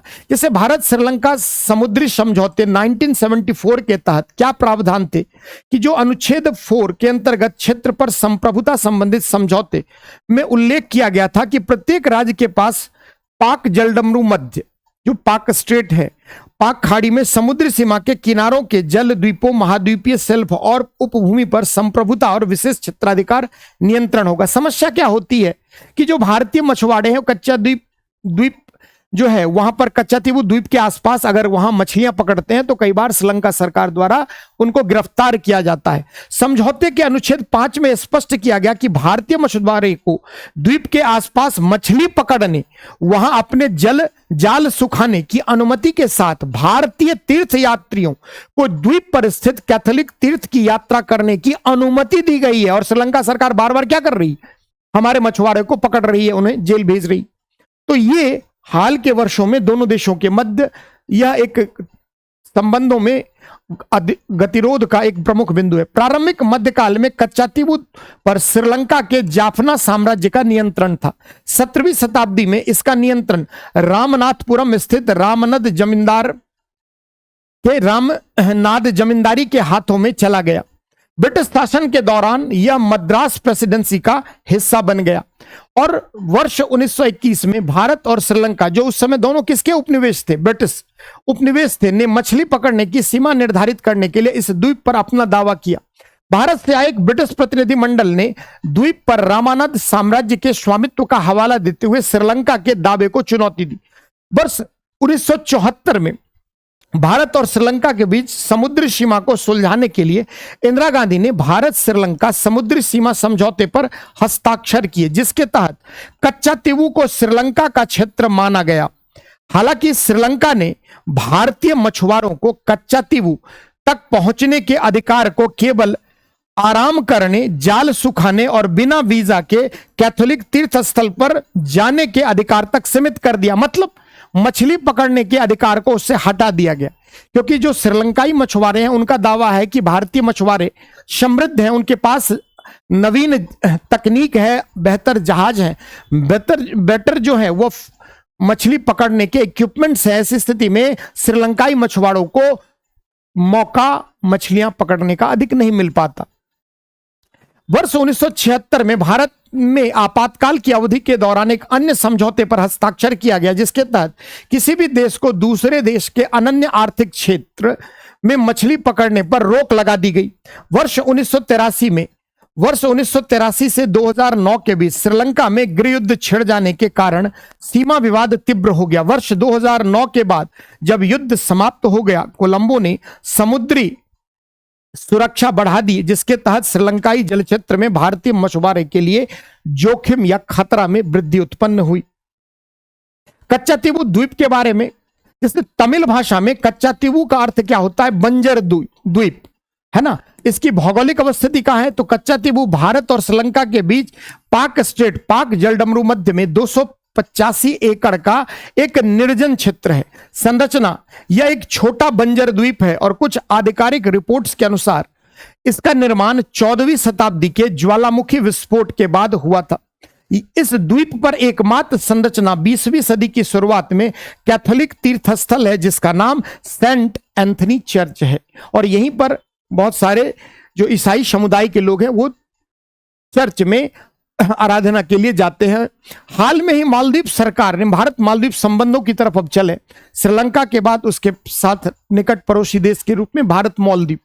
जैसे हाल में ही मालदीव सरकार ने भारत के प्रधानमंत्री पर अपमानजनक टिप्पणी करने के लिए अपने 3 मंत्रियों को निलंबित कर दिया। आपने सुना होगा, काफी उस समय ये न्यूज में रहा कि जो मालदीव के 3 मंत्री ने भारतीय प्रधानमंत्री की निंदा की और उनकी आलोचना की, और इसी आलोचना की प्रतिक्रिया में भारतीय प्रधानमंत्री के द्वारा लक्षद्वीप की यात्रा की गई और पर्यटक क्षेत्र के रूप में उसे डेवलप करने की बात की गई, और इसको लेकर मालदीव की स्थिति कहीं ना कहीं थोड़ी कमजोर हुई, क्योंकि भारत से अधिकांश पर्यटक अगर पर्यटन स्थल के रूप में निकट में किसी स्थान का चुनाव करते हैं तो उनकी पहली प्राथमिकता मालदीव रहती है, क्योंकि मालदीव एक सस्ता देश है। ऐसी स्थिति में भारत से प्रतिवर्ष हजारों पर्यटक जो है मालदीव जाया करते थे, लेकिन प्रधानमंत्री की लक्षद्वीप की यात्रा के बाद लक्षद्वीप को एक पर्यटक डेस्टिनेशन के रूप में, एक टूरिज्म के हब के रूप में डेवलप करने की उनकी योजना के कारण मालदीव की जो सरकार जो है वह परेशान हुई, क्योंकि मालदीव के पूरे आर्थिक बजट का एक बड़ा भाग जो है वो भारत से आए पर्यटकों से उनको प्राप्त होता है। तो ये चीजें काफी न्यूज में रही, उसी पर संक्षिप्त चर्चा करते हैं। प्रधानमंत्री का लक्षद्वीप दौरा, हाल में ही भारतीय प्रधानमंत्री ने कोच्चिल लक्षद्वीप पनडुब्बी ऑप्टिकल फाइबर कनेक्शन और कुछ अन्य परियोजनाओं का लक्षद्वीप में उद्घाटन किया। भारत और मालदीव के बीच एक्वेरियन एक संयुक्त सैन्य अभ्यास, जैसे भारत और मालदीव के संबंधों में तल्खी क्यों आई मैंने आपको बताया, क्योंकि अगर भारत से पर्यटक मालदीव न जाकर लक्षद्वीप तो भारत का ही पार्ट है, ऐसी स्थिति में उनको रेवेन्यू लॉस हो सकता है। जैसे भारत और मालदीव के बीच एक्वेरियन एक संयुक्त सैन्य अभ्यास है जो प्रतिवर्ष आयोजित किया जाता है और दोनों देशों के बीच बारी बारी से होता है। भारत मालदीव के बीच एकाथा एक द्विपक्षीय अभ्यास तथा बंदरगाह परियोजना है जो भारत और मालदीव के बीच बढ़ते रक्षा और विकास संबंधों का ही हिस्सा है। मालदीव एससीओ का एक डायलॉग पार्टनर है, संघाई कोऑपरेशन ऑर्गेनाइजेशन और सार्क का भी पार्ट है। मालदीव दक्षिण एशियाई क्षेत्र का संगठन जो सार्क है उसका भी सदस्य है। चलते हैं अगली घटनाक्रम की तरफ। तापी परियोजना को लेकर हाल में ही तालिबान के प्रमुख ने लंबे समय से विलंबित तापी परियोजना पाइपलाइन परियोजना के पुनः उद्घाटन या शुरू करने के लिए तुर्कमेनिस्तान का दौरा किया। क्या है तापी परियोजना? नाम से ये T for Turkmenistan, A for Afghanistan, P for Pakistan और आई फॉर इंडिया। तो ये एक परियोजना है जो तुर्कमेनिस्तान से गैस या पेट्रोलियम उत्पाद को भारत तक लाने का एक बड़ा परियोजना है। तुर्कमेनिस्तान, अफगानिस्तान, पाकिस्तान, भारत पाइपलाइन एक प्रमुख प्राकृतिक गैस पाइपलाइन परियोजना है जिसका उद्देश्य प्राकृतिक गैस का परिवहन करना है। यह तुर्कमेनिस्तान के गैल्किनिस क्षेत्र से निकलती है जो विश्व के सबसे बड़े गैस भंडारों में से एक है। इसके बाद यह अफगानिस्तान, पाकिस्तान से गुजरती है और उत्तर पश्चिमी भारत के फजलका में समाप्त होती है, पंजाब में फजलका। इसे एडीबी द्वारा वित्त पोषित किया जा रहा है, एशियाई डेवलपमेंट बैंक द्वारा। तुर्कमेनिस्तान ने इस्लामिक डेवलपमेंट बैंक से इसके लिए 700 मिलियन का ऋण लिया है। शेष 3 देशों ने तापी परियोजनाओं में $200 मिलियन का प्रारंभिक निवेश किया। हालांकि अफगानिस्तान में तालिबान की वापसी के कारण या पाकिस्तान भारत संबंधों में तल्खी के कारण यह परियोजना का काम लंबे समय तक बाधित रहा। भारत के लिए इसका क्या सिग्निफिकेंस है? जैसे बीपी एनर्जी आउटलुक 2035 के अनुसार विश्व ऊर्जा खपत में भारत की भागीदारी आगामी वर्षों में कितनी होगी? 9%, जबकि वैश्विक उत्पादन में इसकी हिस्सेदारी मात्र 5% ही रहने का अनुमान लगाया गया है। अगले न्यूज की तरफ रुख करते हैं। रायसीना डायलॉग। क्या है रायसीना? हाल में रायसीना डायलॉग 2024 का 9वां संस्करण नई दिल्ली में आयोजित किया गया। रायसीना डायलॉग 2024 का आरंभ प्रधानमंत्री नरेंद्र मोदी द्वारा किया गया और इसके मुख्य अतिथि के रूप में ग्रीस के प्रधानमंत्री क्यारिकोस मित्सोताकिस थे। और विषय क्या था? इसमें कई बहुपक्षीय मुद्दे जैसे संघर्ष, प्रतियोगिता, सहयोग, सृजन आदि पर चर्चा की गई। रायसीना डायलॉग क्या है? देखिए, रायसीना डायलॉग की शुरुआत रायसीना हिल से हुई है और भारत का राष्ट्रपति भवन रायसीना हिल्स पर ही निर्मित है। यह भू राजनीति और भू अर्थशास्त्र पर भारत का प्रमुख सम्मेलन है जिसके प्रत्येक वर्ष जिसका आयोजन किया जाता है। इसकी मेजबानी ऑब्जर्वर रिसर्च फाउंडेशन ORF और विदेश मंत्रालय भारत सरकार द्वारा की जाती है। इसका पहला सत्र 2016 में आयोजित किया गया। इसका उद्देश्य क्या है कि विभिन्न मुद्दों से संबंधित दृष्टिकोण, समस्याओं और अनुभवों को साझा करना, जो महत्वपूर्ण मार्ग तैयार करने, आम सहमति बनाने और हमारे साझा भविष्य के लिए समुदायों को मजबूत बनाने के लिए आवश्यक है। इसके मुख्य आधार क्या है? तो अगर हम देखें तो पहला क्या है? सांग्रीला वार्ता, सिंगापुर में प्रतिवर्ष इसका आयोजित होता है। म्यूनिक सुरक्षा सम्मेलन, ऐसे कई पहल अन्य देशों में होती है, उसी की तर्ज पर यह है। चलते हैं, अगला जो न्यूज है वह है कैलाश मानसरोवर यात्रा को लेकर। भारत और चीन ने वार्षिक कैलाश मानसरोवर यात्रा की पुनः शुरुआत करने पर पिछले वर्ष सहमति व्यक्त की है। कैलाश मानसरोवर यात्रा के बारे में, कैलाश मानसरोवर हिंदू, बौद्ध, जैन और बौद्ध अनुयायियों के लिए एक पूजनीय तीर्थस्थल है।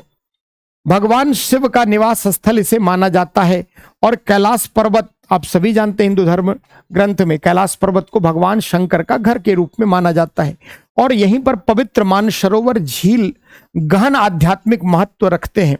यह तिब्बतीय पठार के पश्चिमी भाग में ट्रांस हिमालयन के गैंगडाइस पर्वत, जिसे कैलाश रेंज भी कहते हैं, में स्थित है। कैलाश पर्वत की चोटी 6,638 मीटर यानी 21,778 फीट की ऊंचाई पर है। यात्रा जो चलती है आमतौर पर 14 से 16 दिनों तक यह चलती है, जिसमें उच्च ऊंचाई वाले इलाकों में कठिन ट्रैकिंग शामिल होती है। इसके माध्यम से तीर्थयात्री हिमालय की प्राकृतिक सुंदरता का अनुभव करते हैं, अनुष्ठानों में, धार्मिक अनुष्ठानों में भाग लेते हैं और कैलाश पर्वत की परिक्रमा करते हैं, खास करके हिंदू जो भी तीर्थयात्री हैं। कैलाश मानसरोवर यात्रा मार्ग, यह लिपुलेख दर्रा, अभी जिसकी चर्चा भारत नेपाल संबंधों के दरमियान हो रही थी, हिमालय में भारत, नेपाल और चीन के जंक्शन पर, ट्राई जंक्शन पर स्थित है। यह लगभग 5,334 मीटर की ऊंचाई पर स्थित है। इसने ऐतिहासिक रूप में एक महत्वपूर्ण व्यापारिक मार्ग के रूप में काम किया है। इसे कैलाश पर्वत और ओम पर्वत के प्रवेश द्वार के रूप में लिपुलेख दर्रा को माना जाता है, जो हिंदू धर्म और अन्य धर्मों में पूजनीय है। इन पवित्र चोटियों को देखने के लिए सुविधाजनक स्थल प्रदान करता है। चलते हैं, दूसरा दर्रा आप सभी जानते हैं, नाथुला दर्रा सिक्किम में स्थित है। यह इस यात्रा का दूसरा अधिक सुलभ एवं छोटा मार्ग है। यानी अगर कैलाश मानसरोवर की यात्रा करनी है तो दो मार्ग है, एक लिपुलेख दर्रा होते हुए और दूसरा नाथुला दर्रा होते हुए। कम ट्रैकिंग आवश्यकता के कारण बृहद तीर्थयात्रियों के लिए, अधिकतर तीर्थयात्री कहां से जाते हैं? नाथुला। नाथुला प्राचीन सिल्क रोड का ही एक भाग है और भारत तथा चीन के बीच 3 सीमा व्यापार चौकियों में से एक है। नेपाल एक वैकल्पिक, काठमांडू और नेपाल चीन सीमा के माध्यम से यह एक वैकल्पिक मार्ग है। अत्यधिक सुलभता के कारण अंतर्राष्ट्रीय तीर्थयात्रियों के लिए यह लोकप्रिय मार्ग है। तो यहां से आपसे न्यूज पूछा जा सकता था। चैप्टर 1 हमने भारत और इसके पड़ोसी देश से के साथ हुए घटनाक्रम पर चर्चा की। चलते हैं, आगे बढ़ते हैं चैप्टर 2 की तरफ। भारत एवं दक्षिण पूर्व एशिया, साउथ ईस्ट एशिया, खास करके जिसमें आसियान के देश आते हैं। भारत आसियान लाओस बैठक, हाल में ही लाओस, वियतनाम की राजधानी कहां? लाओस, वियंतियाने में भारत आसियान आर्थिक मंत्रियों की बैठक के दौरान भारत आसियान देशों के मध्य व्यापार समझौते की समीक्षा की गई है ना। यानी लाओस जो है, लाओस एक पर्टिकुलर कंट्री ही है ना, वहां पर जो है एक बैठक का आयोजन किया गया। जैसे मुख्य बिंदु अगर हम बात करें, आसियान भारत वस्तु व्यापार समझौता, यह समझौता 1 जनवरी 2010 को प्रभावी हुआ, जिसने वैश्विक स्तर पर सबसे बड़े मुक्त व्यापार क्षेत्र में से एक की स्थापना की। जैसे भारत का आसियान के साथ व्यापारिक घाटा बढ़ता जा रहा है। भारत आसियान की तरफ क्यों देख रहा है? क्योंकि चाइना का इन्फ्लुएंस अगर दक्षिण पूर्व एशियाई क्षेत्रों में अधिक हुआ तो यह भारत के लिए खतरे की घंटी है। ऐसी स्थिति में भारत एक अपने को मजबूत रीजनल प्लेयर के रूप में स्थापित करने के लिए भारत आसियान के देशों के साथ बेहतर व्यापारिक सांस्कृतिक संबंध की पुनर्स्थापना पर बल दे रहा है। और हाल के वर्षों में भारत के विदेश मंत्री या विदेश मंत्रालय का मुख्य ध्यान जो है वह दक्षिण पूर्व एशिया के इन देशों की तरफ गया है। अगर बात करें व्यापार घाटे संबंधित चिंताएं, आसियान के साथ व्यापार घाटा बढ़ा है जो 2010-11 में लगभग $5 बिलियन से बढ़कर 2023-24 के अंतर्गत लगभग $38.4 बिलियन हो गया। व्यापार घाटा आप सभी समझते हैं कि निर्यात कम और आयात अधिक तो व्यापार घाटा होगा। हालांकि पिछले वर्ष की तुलना में इसमें कमी देखी गई है। समीक्षा के लिए एक योजना, जैसे समीक्षा के लिए कार्य योजना, समीक्षा प्रक्रिया को अगर हम पूरा करने के लिए वर्ष 2025 की समय सीमा के साथ एक विस्तृत कार्य योजना को अंतिम रूप दिया गया।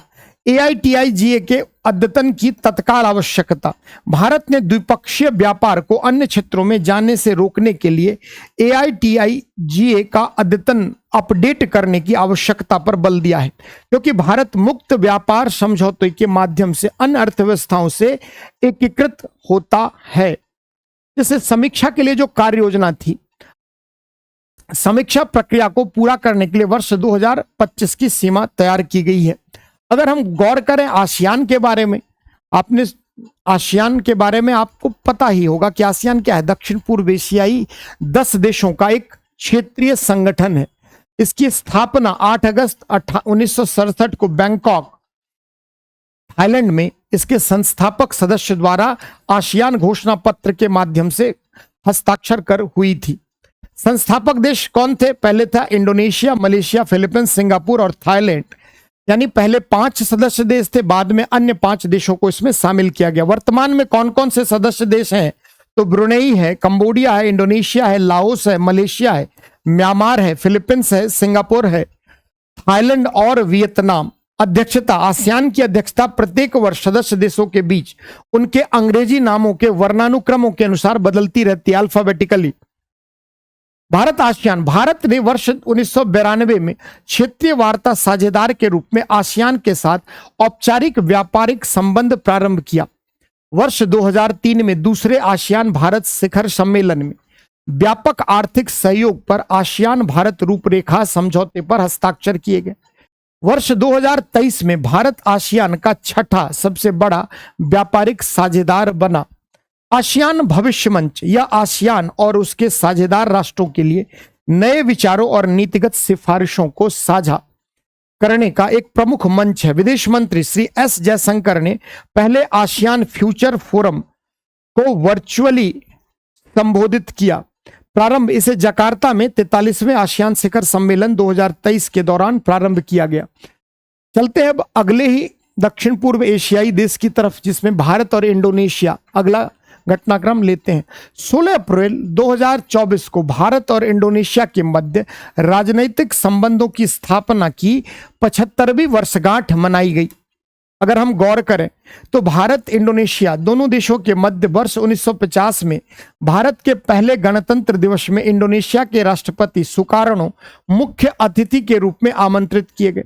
जैसा कि आप सभी जानते हैं कि जो नाम गुटनिरपेक्ष आंदोलन के संस्थापक के रूप में जवाहरलाल नेहरू जैसे रहे, उसी प्रकार इंडोनेशिया के राष्ट्रपति डॉक्टर सुकार्नो का भी बड़ा योगदान रहा। ऐसी स्थिति में 1950 के दशक में भारत इंडोनेशिया के मध्य निकटता रही है राजनीतिक संबंधों को लेकर। इंडोनेशिया आसियान क्षेत्र में भारत का सबसे बड़ा व्यापारिक साझेदार बनकर उभरा है।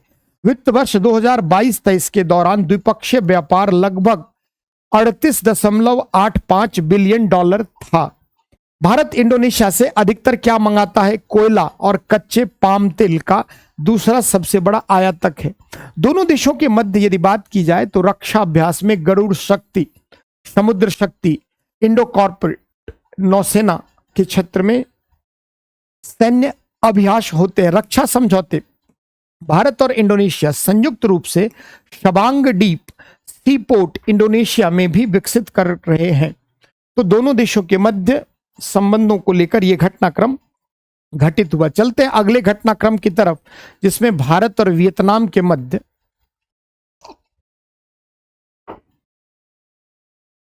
की घटनाक्रम को उठाते हैं। हाल में ही वियतनाम के प्रधानमंत्री फाम चिन मिन 3 दिवसीय भारत यात्रा पर आए थे। भारत वियतनाम संबंध के बारे में दोनों देशों के मध्य 1972 में पूर्ण राजनयिक संबंध की स्थापना हुई। 2016 व्यापक रणनीतिक साझेदारी भारत ने वियतनाम के साथ साइन की। 2016 में स्वामी विवेकानंद भारतीय सांस्कृतिक केंद्र की स्थापना वियतनाम की राजधानी हनोई में की गई। संस्थागत तंत्र विदेश मंत्रालय के स्तर पर आर्थिक, व्यापार, वैज्ञानिक और तकनीकी सहयोग पर संयुक्त आयोग की बैठक, ज्वाइंट कमीशन की बैठक की गई। वियतनाम को भारतीय निर्यात, भारत से क्या चीजें वियतनाम को निर्यात होती है, उसमें इंजीनियरिंग गुड्स, एग्रीकल्चर प्रोडक्ट्स जैसे मांस और मत्स्य उत्पाद सहित रसायन और फार्मास्यूटिकल्स, इलेक्ट्रिक सामान, खनिज, कपास तथा वस्त्र वियतनाम को निर्यात भारत करता है। वियतनाम से क्या चीज हम मंगाते हैं, तो आपने देखा कि कोयला और पाम ऑयल के साथ साथ कंप्यूटर और इलेक्ट्रॉनिक सामान, मोबाइल फोन और सहायक उपकरण, मशीनरी उपकरण, स्टील एवं अन्य धातुएं, रसायन, जूते, वस्त्र, रबर तथा लकड़ी के उत्पाद, रक्षा। वर्ष 2030 तक भारत वियतनाम रक्षा साझेदारी पर संयुक्त विजन दस्तावेज तथा पारस्परिक रसद समर्थन पर समझौते ज्ञापन पर हस्ताक्षर। भारत ने वियतनाम की नौसेना को स्वदेश निर्मित मिसाइल कॉर्वेट INS कृपान सौंपा है। 2024 में वियतनाम के नौसेना जहाज ने भारत में अंतर्राष्ट्रीय समुद्री सैन्य अभ्यास मिलन में भाग लिया। सैन्य अभ्यास, ध्यान रखना, अक्सर जो है सैन्य अभ्यास से एक आधा प्रश्न दिख जाते हैं, इसलिए जो भी भारत के सैन्य अभ्यास विविध देशों के साथ है उस पर ध्यान आप रखना। जैसे विनबैक्स भारत और वियतनाम के बीच संयुक्त सैन्य अभ्यास है। चलते हैं अगले दक्षिण पूर्व एशियाई देश की तरफ, जिसमें ब्रुनेई। हाल में ही प्रधानमंत्री ने ब्रुनेई का दौरा किया। वर्ष 2024 में भारतीय प्रधानमंत्री ने ब्रुनेई की राजधानी दारुसलाम का दौरा किया। यह किसी भारतीय प्रधानमंत्री की ब्रुनेई की पहली द्विपक्षीय यात्रा होगी। सोचिए कि आजादी के लगभग 77-78 वर्षों में अब तक भारत का कोई प्रधानमंत्री ने ब्रुनेई का दौरा नहीं किया था। मुख्य विशेषताएं, चांसरी का उद्घाटन। प्रधानमंत्री मोदी ने ब्रुनेई की राजधानी बंदर सेरी बागवान में भारतीय उच्चायोग के नए चांसरी यानी कार्यालय का उद्घाटन किया। उमर अल सैफुद्दीन मस्जिद, अपनी ऐतिहासिक यात्रा के दौरान उन्होंने उमर अली सैफुद्दीन मस्जिद का दौरा किया, जो मुगल और इतालवी पुनर्जागरण वास्तुकला का मिश्रण है। रक्षा के क्षेत्र में भारत और ब्रुनेई के बीच संबंध को बढ़ाने के लिए एक संयुक्त कार्य समूह की स्थापना का भी प्रस्ताव दिया गया है। प्रधानमंत्री की ब्रुनेई दौरा के दौरान इसरो TTC स्टेशन के मध्य समझौता हुआ। जैसे भारत ने ब्रुनेई में वर्ष 2000 में स्थापित इसरो के टेलीमेट्री, ट्रैकिंग और टेलीकमांड स्टेशन की मेजबानी जारी रखने के लिए ब्रुनेई और खास करके उसके स्थान दारुसलाम के प्रति आभार व्यक्त किया। महत्व क्या है? आर्थिक क्षमता। ब्रुनेई अपने हाइड्रोकार्बन संसाधन पर बहुत अधिक निर्भर है, जो देश की आय में आधे से अधिक का योगदान देता है। और यदि आपको दक्षिण पूर्व एशियाई देशों से तेल, हाइड्रोकार्बन इन सब का आयात करना है तो ब्रुनेई एक अच्छा विकल्प है। यह दक्षिण पूर्व एशिया में चौथा सबसे बड़ा तेल उत्पादक और विश्व में तरलीकृत प्राकृतिक गैस है ना, लिक्विफाइड पेट्रोलियम गैस का 9वां सबसे बड़ा निर्यातक। आसियान के साथ संबंध। प्रधानमंत्री की यात्रा का उद्देश्य आसियान के साथ संबंधों को मजबूत करना तथा भारत की भागीदारी को विकसित करना है। प्रधानमंत्री की जो रणनीति उसकी चीन+1, भारत का लक्ष्य चीन से पड़े विनिर्माण और आउटसोर्सिंग में विविधता लाने के लिए चीन+1 दृष्टिकोण के भाग के रूप में ब्रुनेई की क्षमता का लाभ उठाना है। रणनीतिक महत्व। ब्रुनेई भारत की एक्ट ईस्ट नीति में एक प्रमुख साझेदार है। एक्ट ईस्ट नीति आप सभी जानते हैं कि जो दक्षिण पूर्व एशियाई देशों के साथ बेहतर सांस्कृतिक संबंध, व्यापारिक संबंध, कैपेसिटी बिल्डअप और कनेक्टिविटी के लिहाज से एक प्रमुख इनिशिएटिव है भारतीय विदेश नीति का। एक्ट ईस्ट नीति 1990 के दशक में लुकिस्ट पॉलिसी से विकसित इस नीति को वर्ष 2014 में पुनर्जीवित किया गया, जिसमें मजबूत और आर्थिक अधिक कार्यान्वयन योग संबंधों पर बल दिया जा सके। चलते हैं अगले आसियान देश की तरफ, जिसमें सिंगापुर। हाल में ही भारत और सिंगापुर ने अपने द्विपक्षीय संबंधों को व्यापक रणनीतिक साझेदारी तक विस्तारित किया है तथा सिंगापुर में द्विपक्षीय बैठक के दौरान समझौता ज्ञापन पर हस्ताक्षर किया गया। दोनों देशों के मध्य अगर द्विपक्षीय संबंधों का विकास देखें तो भारत और सिंगापुर ने अपने द्विपक्षीय संबंधों को व्यापक रणनीतिक साझेदारी, है ना, कॉम्प्रिहेंसिव इकोनॉमिक पार्टनरशिप तक विस्तृत किया है। 4 समझौते ज्ञापनों पर हस्ताक्षर जो डिजिटल प्रौद्योगिकी, भारत सिंगापुर सेमीकंडक्टर को बढ़ाने के क्षेत्र में, स्वास्थ्य और चिकित्सा के क्षेत्र में और शैक्षणिक सहयोग और कौशल विकास से संबंधित है। दक्षिण चीन सागर विवाद के क्रम में भारत सिंगापुर दोनों के मध्य शांति, स्थायित्व, सुरक्षा और नौवहन की स्वतंत्रता बनाए रखने के महत्व की पुष्टि की गई तथा अंतर्राष्ट्रीय कानून, विशेष रूप में UNCLOS United Nations convention on the law of seas के अनुसार विवादों को शांतिपूर्ण समाधान की पहल की गई। सांस्कृतिक पहल, सिंगापुर में भारत के तिरुवल्लुवर सांस्कृतिक केंद्र के आगामी उद्घाटन की घोषणा की गई। भारत सिंगापुर संबंधों के बारे में जान ही रहे हैं कि दक्षिण पूर्व एशिया में सिंगापुर एक द्वीपीय राष्ट्र है जो मलय प्रायद्वीप के दक्षिण किनारे पर स्थित है। इसकी अवस्थिति हिंद महासागर और दक्षिण चीन सागर के मध्य अवस्थित है। गोलार्ध स्थिति या उत्तरी और पूर्वी गोलार्ध में अवस्थित सीमाएं या दक्षिण चीन सागर और मलक्का स्ट्रेट से घिरा हुआ है। तो कुल मिलाकर भारत सिंगापुर के लिए दक्षिण पूर्व एशिया में महत्वपूर्ण देश के रूप में उभरा है। भारत और सिंगापुर के बीच व्यापक आर्थिक सहयोग समझौता 2005 में इस पर हस्ताक्षर किया गया तथा 2018 में इसको अपडेट किया गया। दोहरा कराधान, डबल टैक्सेशन बचाव समझौता 1994 समझौता जो हुआ था उसको 2011 में हस्ताक्षरित किया गया। द्विपक्षीय वायु सेवा समझौता, रक्षा सहयोग समझौता, नर्सिंग पर पारस्परिक मान्यता समझौता और संयुक्त सैन्य प्रशिक्षण और अभ्यास को संचालन के लिए समझौता, यह दोनों देशों के मध्य संबंध। सैन्य अभ्यास जैसे नौसेना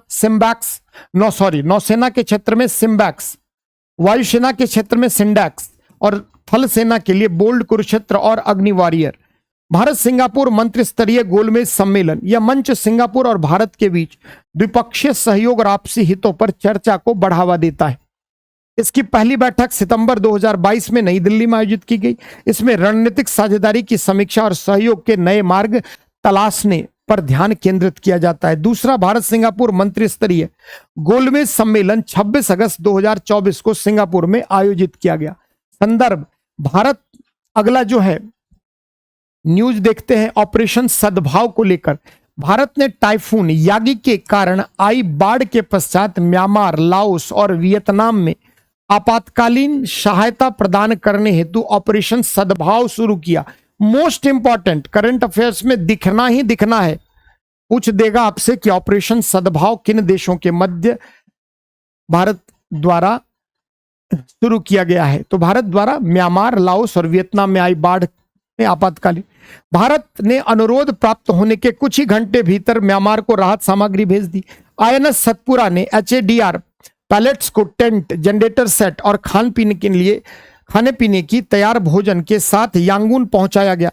यह त्वरित प्रतिक्रिया इस क्षेत्र में एक प्रमुख HADR प्रदाता के रूप में भारत की भूमिका को रेखांकित करती है। ऑपरेशन सद्भाव एक्ट ईस्ट नीति के अनुरूप है जो क्षेत्रीय सहयोग और मानवीय पहुंच के प्रति भारत की प्रतिबद्धता को मजबूत करता है।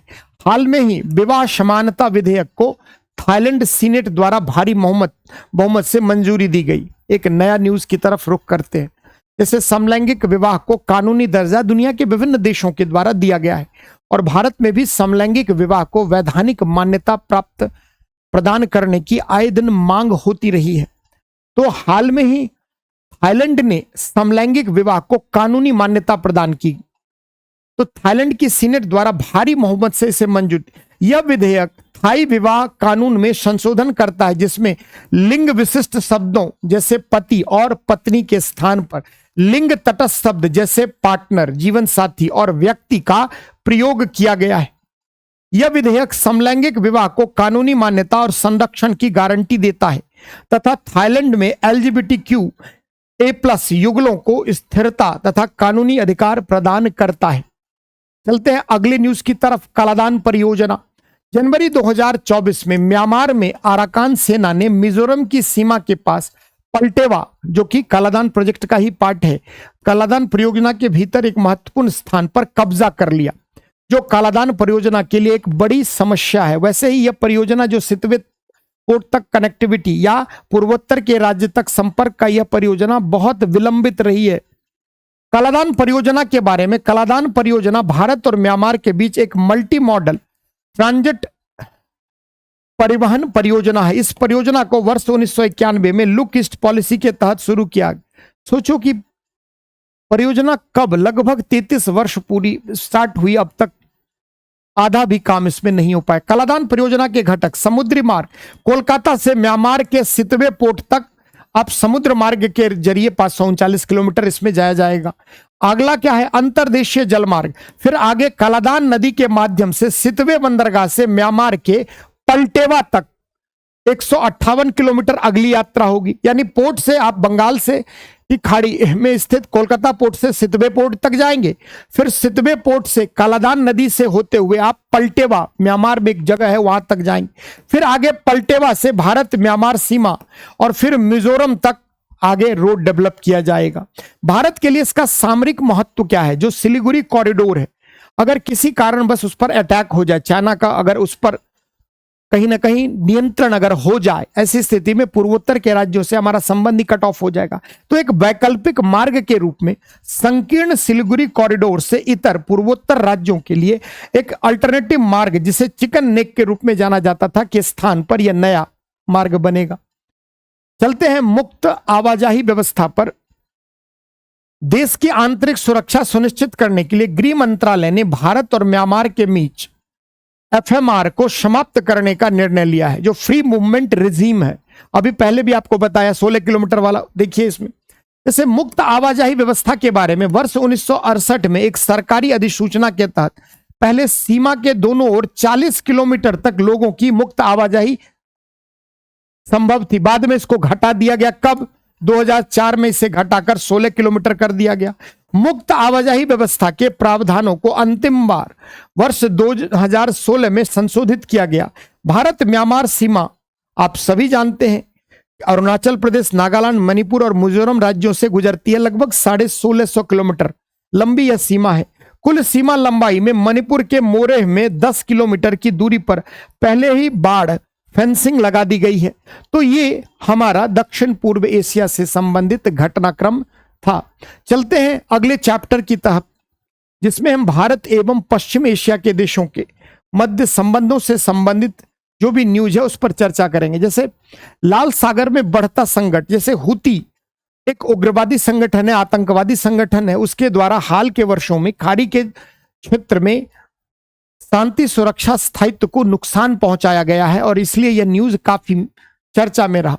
जैसे हुती कौन है, बेसिकली अगर हम बात करें हुती, तो ये जो हुती है ये यमन के सादाह प्रांत में जैदी शिया संप्रदाय का एक बड़ा कबीला है।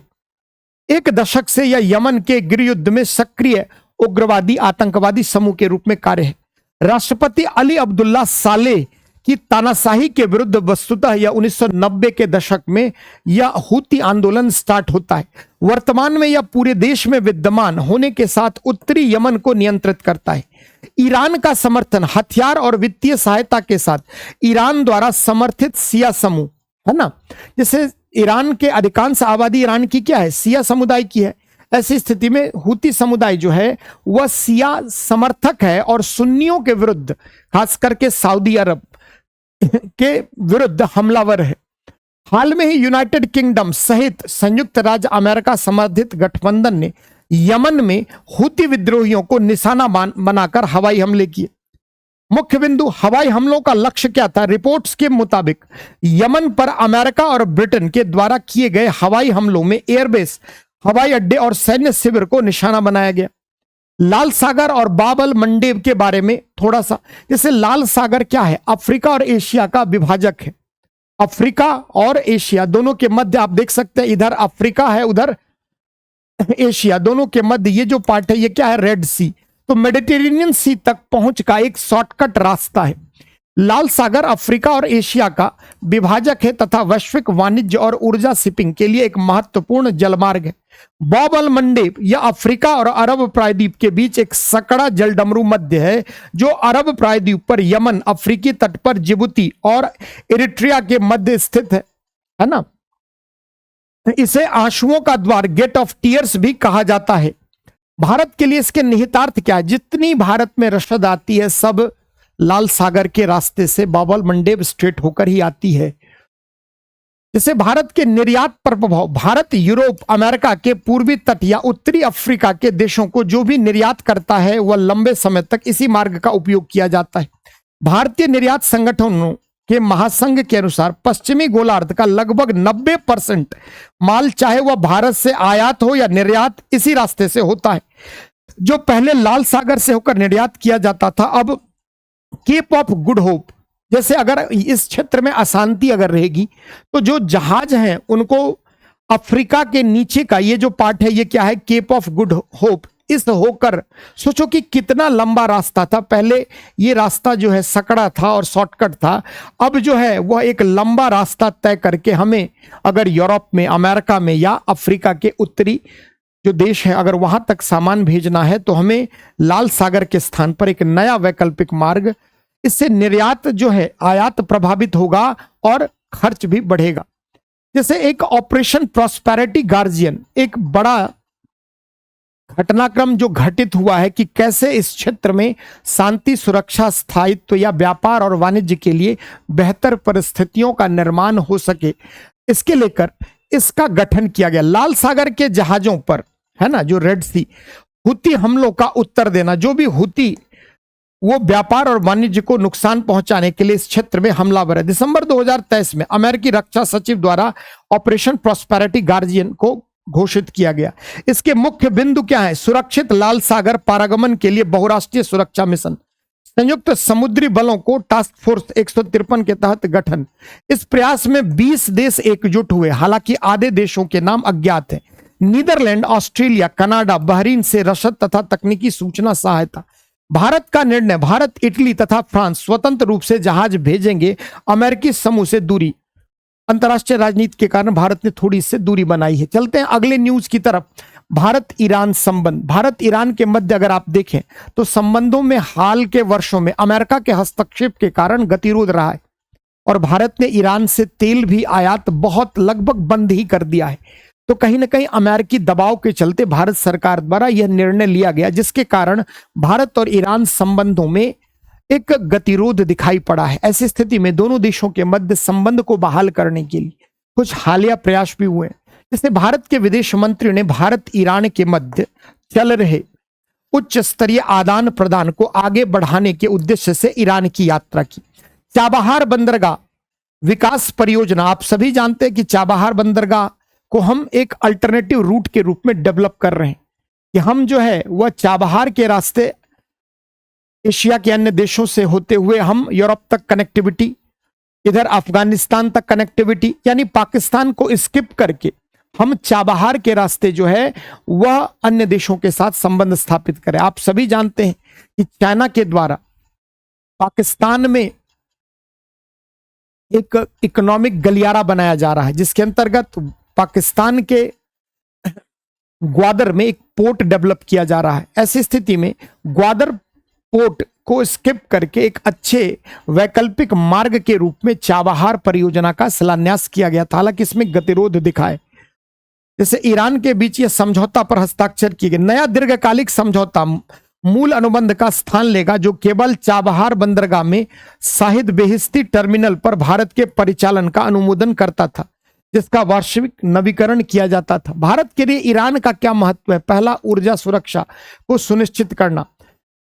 दूसरा, कनेक्टिविटी को बढ़ावा देना। भारत और ईरान को मजबूत परिवहन गलियारा, विशेष रूप से अंतर्राष्ट्रीय उत्तर दक्षिण परिवहन INSTC को उन्नत करने के लिए रूस तक पहुंच बनाने के लिए चाबहार पोर्ट का इस्तेमाल किया जा सकता है।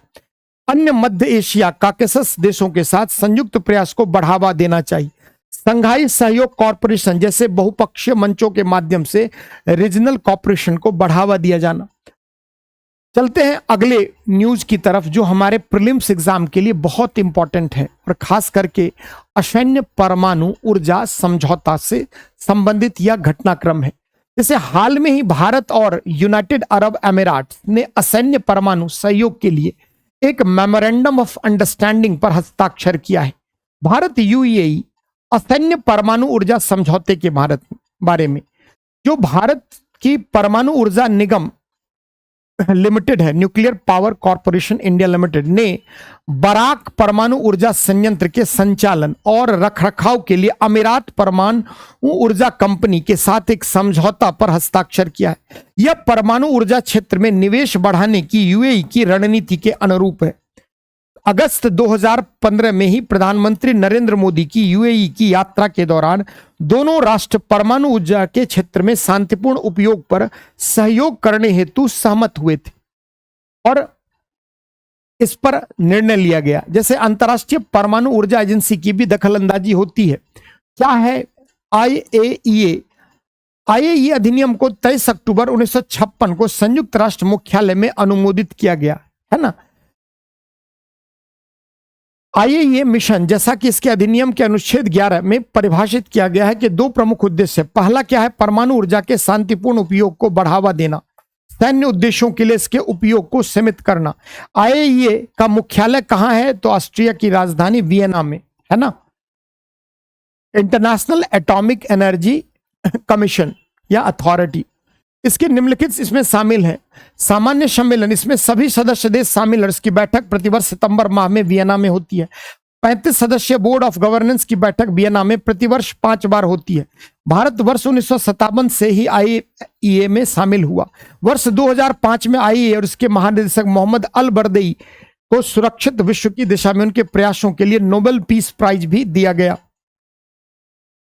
भारत ने हाल में किन किन देशों के साथ परमाणु ऊर्जा के क्षेत्र में सहयोग के लिए समझौता किया? इंपॉर्टेंट है, खास करके अगर आप कहें तो रूस, France, America, Canada, Kazakhstan, Australia, UK, Japan, Samajwadi गणराज्य वियतनाम और बांग्लादेश गणराज्य, उसके बाद यूएई।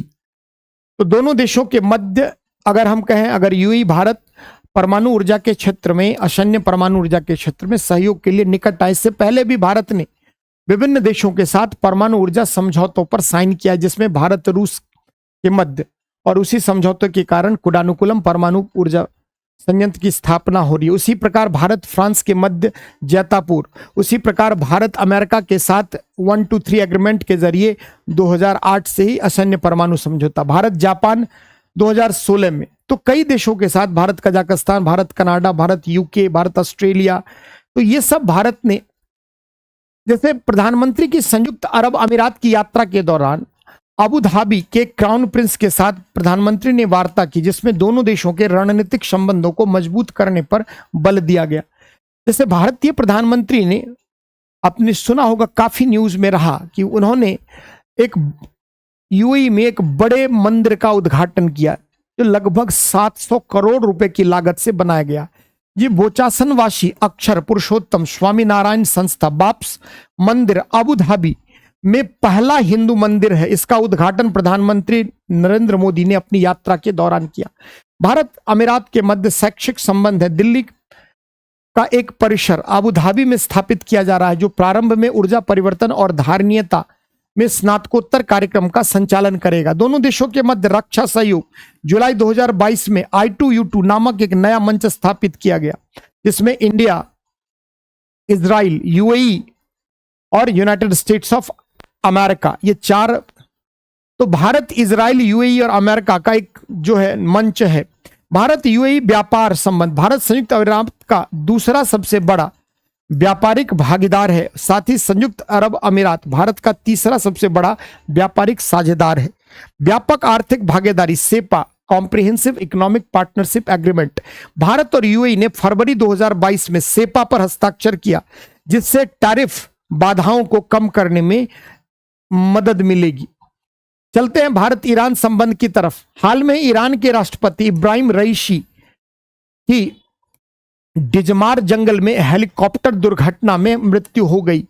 भारत ईरान संबंधों के बारे में, और इसको लेकर कई इल्जाम जो है कई संगठनों पर लगाया गया।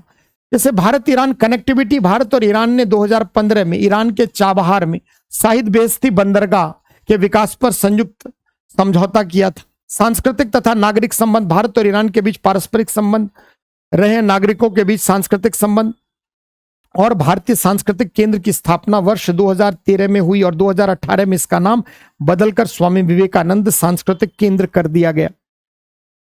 भारत ने नई शिक्षा नीति के तहत फारसी भाषा को 9 शास्त्रीय भाषाओं में से एक के रूप में शामिल किया। फारसी, ईरान का ही नाम क्या था? पर्शिया, और फारसी, फारस, तो फारसी भाषा को एनईपी के अंतर्गत रखा गया है। भारत ईरान चाबहार बंदरगाह, इसके बारे में कई चर्चा हो चुकी है। इंडिया पोर्ट्स ग्लोबल लिमिटेड के बारे में, जैसे इंडिया पोर्ट्स ग्लोबल लिमिटेड जो है, इसका गठन मुख्य रूप से जो चाबहार पोर्ट का एक पार्ट क्या है, शाहिद बेहेश्ती बंदरगाह विकास परियोजना में भाग लेने के लिए किया गया था। इसका उद्देश्य स्थलरुद्ध अफगानिस्तान और मध्य एशियाई देशों को एक वैकल्पिक तथा विश्वसनीय मार्ग प्रदान करना। जैसे अफगानिस्तान तक भारतीय सामानों की आवागमन को लेकर पाकिस्तान के द्वारा संबंध में गतिरोध के कारण हमें अलग रास्ता इख्तियार करना पड़ा। ऐसी स्थिति में अगर चाबहार पोर्ट डेवलप हो जाएगा तो भारत समुद्र के रास्ते चाबहार पोर्ट और फिर चाबहार से ईरान से अफगानिस्तान की सीमा मिलती है, तो ऐसी स्थिति में अफगानिस्तान तक कनेक्टिविटी, इधर मध्य पूर्व एशिया, इधर यूरोप तक संपर्क हो सकेगा। एक वैकल्पिक और विश्वसनीय पहुंच मार्ग के उद्देश्य को ध्यान में रखते हुए जवाहरलाल नेहरू पोर्ट और दीनदयाल पोर्ट ट्रस्ट की संयुक्त शेयरधारित वाली एक एसपीवी 22 जनवरी 2015 को निगमित की गई थी। इसके बाद company Sagarmala development company limited की पूर्ण स्वामित्व वाली एक सहायक कंपनी बन गई। कौन? India ports global limited. आगे चलते हैं, फिलिस्तीन को लेकर जो घटनाक्रम है, जैसे भारत ने 142 अन्य देशों के साथ मिलकर संयुक्त राष्ट्र महासभा के उस प्रस्ताव के मसौदे के पक्ष में मतदान किया गया जिसमें फिलिस्तीन राज्य के लिए संयुक्त राष्ट्र की पूर्ण सदस्यता की योग्यता निर्धारित की गई थी। मुख्य बिंदु क्या है? गैर सदस्य पर्यवेक्षक राज्य के रूप में फिलिस्तीन को संयुक्त राष्ट्र महासभा में मतदान करने या संयुक्त राष्ट्र संघ के अंगों के समक्ष अपनी उम्मीदवारी प्रस्तुत करने का अधिकार नहीं है, लेकिन इसके बाद हो सकता है। महत्वपूर्ण प्रस्ताव, संयुक्त राष्ट्र में नए सदस्यों के प्रवेश का प्रस्ताव अरब समूह द्वारा प्रस्तुत किया गया।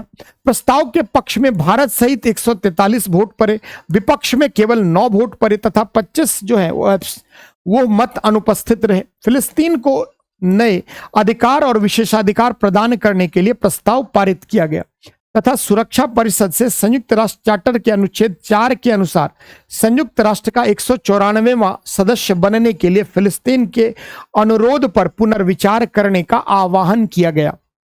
हालिया प्रस्ताव फिलिस्तीन को कुछ नए अधिकार और विशेषाधिकार प्रदान करता है, लेकिन पूर्ण संयुक्त राष्ट्र सदस्यता के बिना एक गैर सदस्य पर्यवेक्षक राष्ट्र के रूप में इसकी स्थिति की पुष्टि करता है, क्योंकि यह केवल सदस्यता के लिए फिलिस्तीन की योग्यता का आकलन करता है। जैसा कि आप सभी जानते हैं कि इजराइल का अमेरिका के द्वारा समर्थन किए जाने के कारण अमेरिका की फिलिस्तीन विरोधी नीति रही है। ऐसी स्थिति में अमेरिका और उसके कई सहयोगी राष्ट्र द्वारा बार बार फिलिस्तीन के विरोध और इजराइल के समर्थन को लेकर कई प्रयास हुए हैं। संयुक्त राष्ट्र चार्टर का जो अनुच्छेद 4 है वह क्या कहता है? यह उन सभी शांतिप्रिय राष्ट्रों के लिए है जो संयुक्त राष्ट्र चार्टर के दायित्वों को स्वीकार करते हैं। संयुक्त राष्ट्र में किसी भी ऐसे राज्य की सदस्यता का प्रवेश सुरक्षा परिषद की सिफारिश पर महासभा के निर्णय द्वारा प्रदान किया जाएगा। चलते हैं भारत यूएई संबंध में कुछ और घटनाक्रम को देखते हैं। जैसे यूएई भारत व्यापक आर्थिक भागीदारी CEPA comprehensive economic partnership agreement परिषद को 10 जनवरी 2024 को वाइब्रेंट गुजरात शिखर सम्मेलन के दौरान शुरू किया गया। यूएई भारत सेपा परिषद के बारे में क्या है? दोनों देशों के व्यापारिक समुदायों के सभी स्तरों पर समावेशी और विविध साझेदारी को प्रोत्साहित करना, ऐसे अनेक कार्यक्रमों का आयोजन करना जो दोनों समुदाय को एकीकृत करने में सक्षम हो, संयुक्त अरब अमीरात और भारतीय व्यापारिक समुदाय को आवश्यक ठोस संसाधन तथा सहायता प्रदान करना। आगे चलते हैं, भारत यूएई व्यापार संबंध के बारे में। वित्त वर्ष 2023-24 के लिए यूएई भारत में छठा सबसे बड़ा निवेशक है।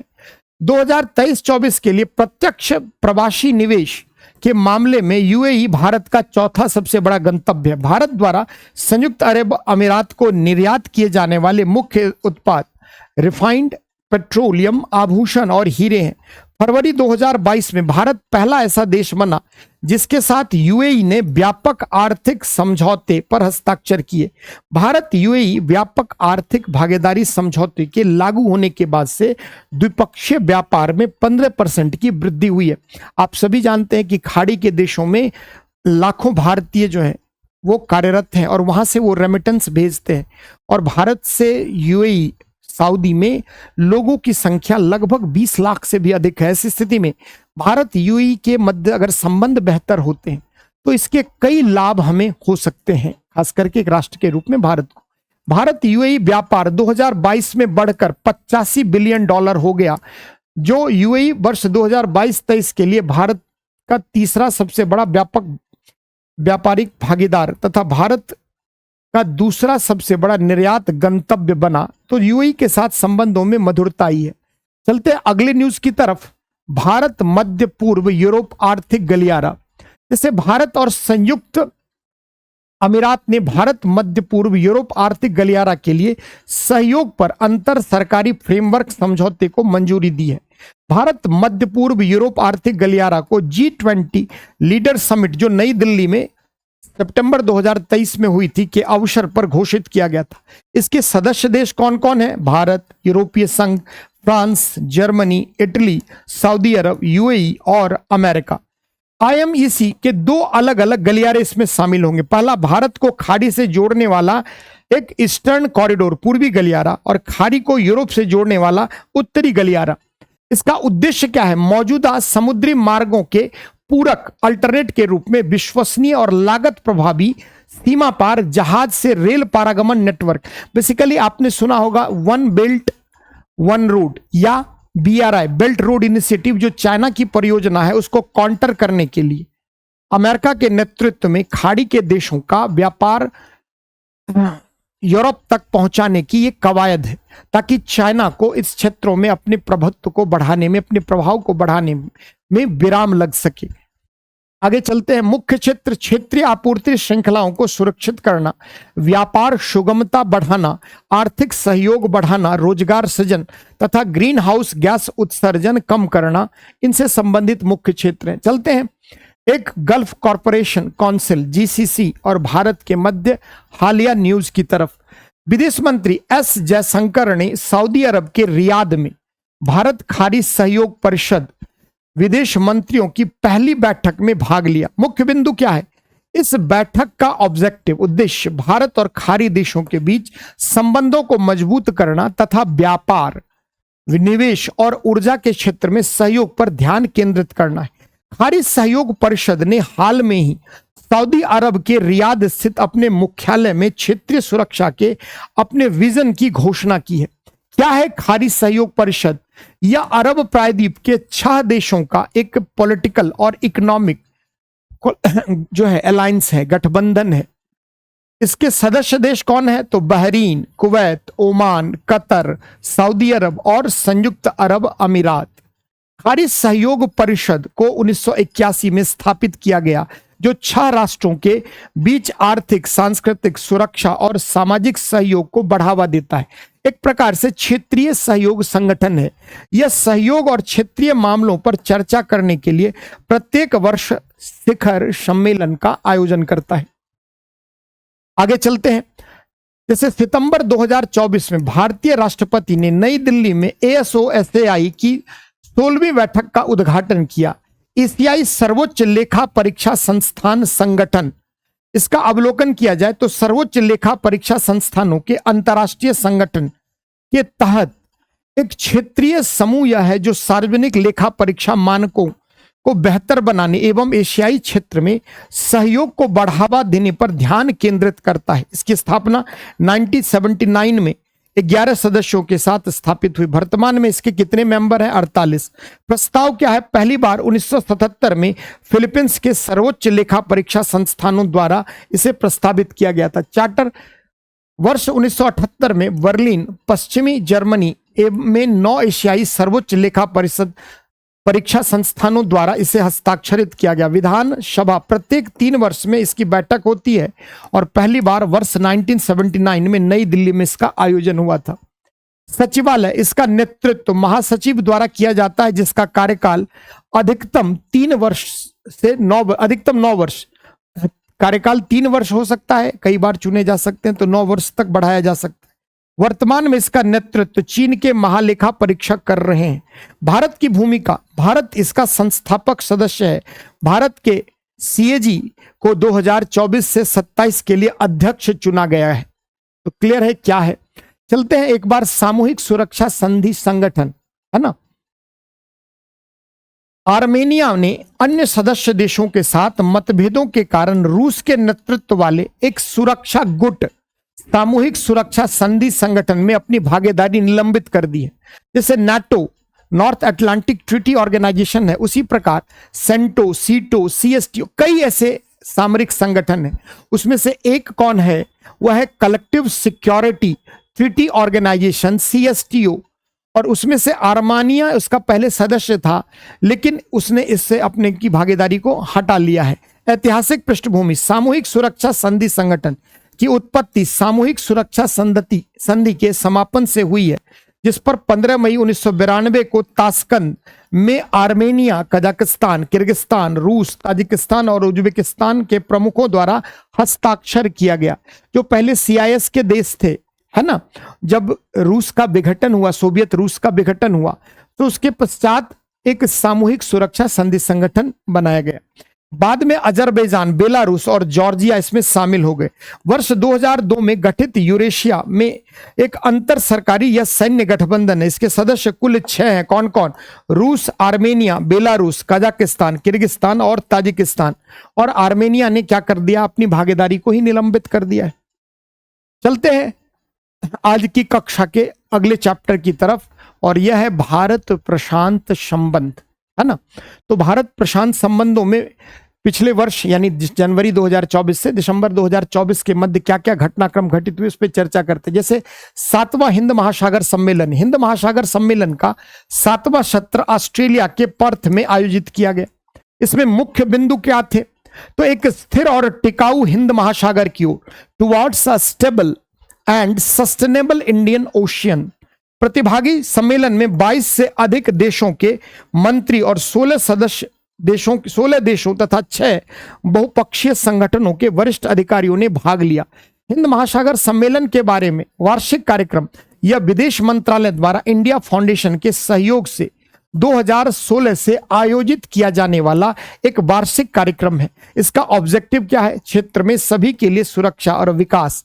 जैसे आपने सुना होगा सागर, है ना, security and growth for all in region, एक विदेश मंत्रालय की एक पॉलिसी विजन है, जिसके अंतर्गत जो भी सागरीय क्षेत्र में स्थित देश हैं उनके मध्य रणनीतिक साझेदारी पर बल दिया गया है।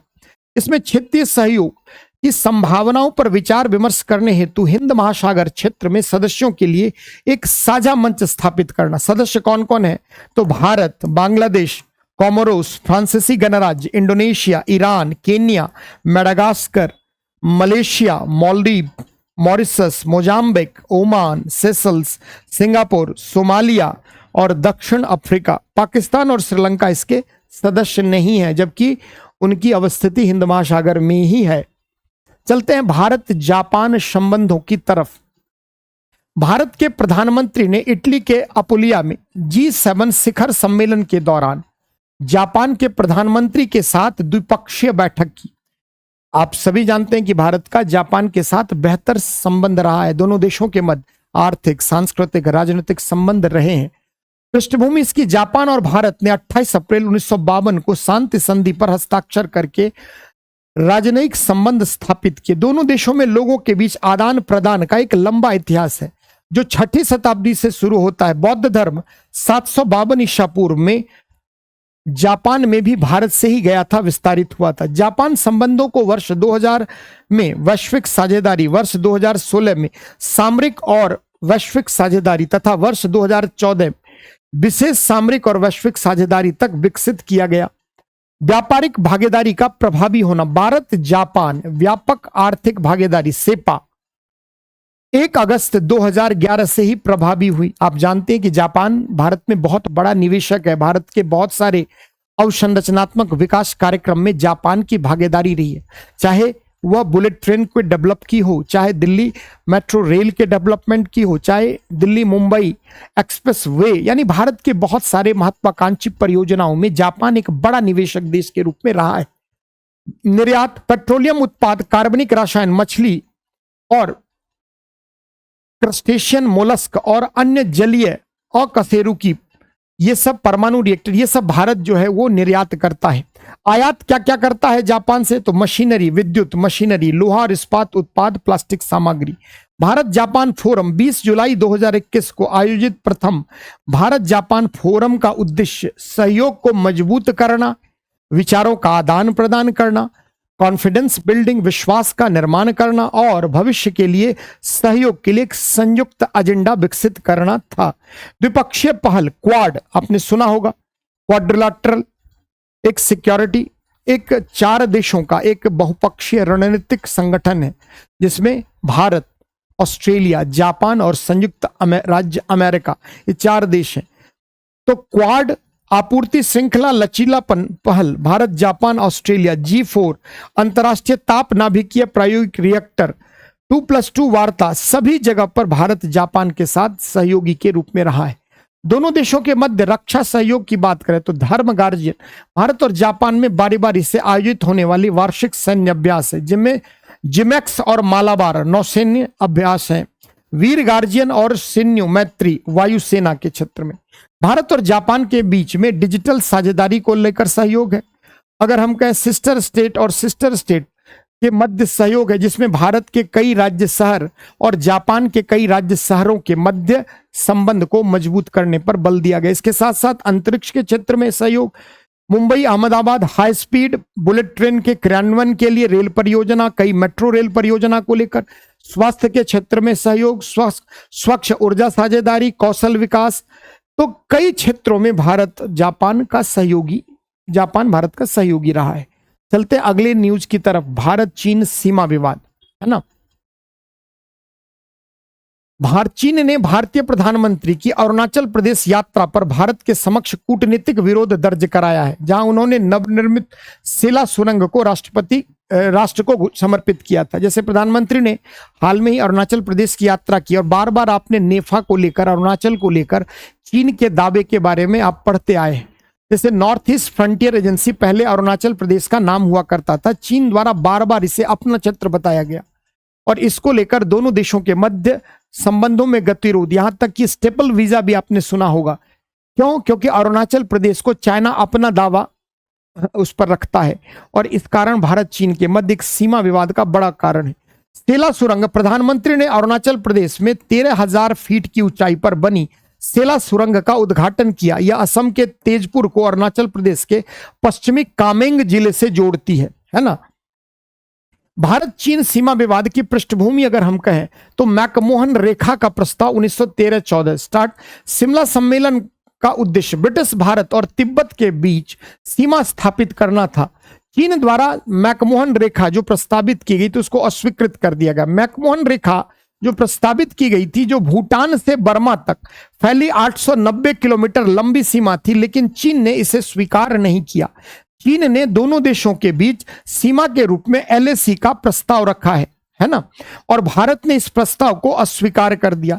21 नवंबर 1962 को चीन ने भारत के साथ युद्ध विराम की घोषणा की, जिसके तहत चीन ने अक्साई चीन के क्षेत्र पर कब्जा कर लिया। वर्तमान जो विवाद है वो मैकमोहन रेखा, भारत का LAC पर अपना दृष्टिकोण को लेकर विवाद है, जबकि चाइना क्या कहता है अक्साई चीन के मुद्दे को, भारत कहता है कि अक्साई चीन का टेरिटरी उनका है, हमारा है, लेकिन चाइना इसे अपना बताता है। तो दोनों देशों के मध्य कई विवाद हैं। चलते हैं दक्षिण चीन सागर विवाद की तरफ। हाल में ही फिलीपींस और चीनी नौसेना के बीच बढ़ते तनाव की पृष्ठभूमि में भारत के विदेश मंत्री ने फिलीपींस की आधिकारिक यात्रा पर गए थे। द्वितीय थॉमस सोल जो है उसको लेकर, जैसे दक्षिण चीन सागर में सीमा विवाद आज से नहीं विगत 1 दशक से चला आ रहा है, जिसके अंतर्गत दक्षिण चीन सागर के विविध क्षेत्रों में चाइना द्वारा कृत्रिम टापू, सैंड फिलिंग करके आर्टिफिशियल टापू का निर्माण किया जा रहा है। ताकि उसकी समुद्री सीमा का, स्थलीय सीमा का विस्तार हो सके। और इसको लेकर दक्षिण चीन सागर में स्थित कई देशों ने आपत्तियां दर्ज की है, जिसमें फिलीपींस प्रमुख आपत्ति दर्जकर्ता देश के रूप में रहा है। ये जो थॉमस सोल विवाद है, वर्तमान में चीन और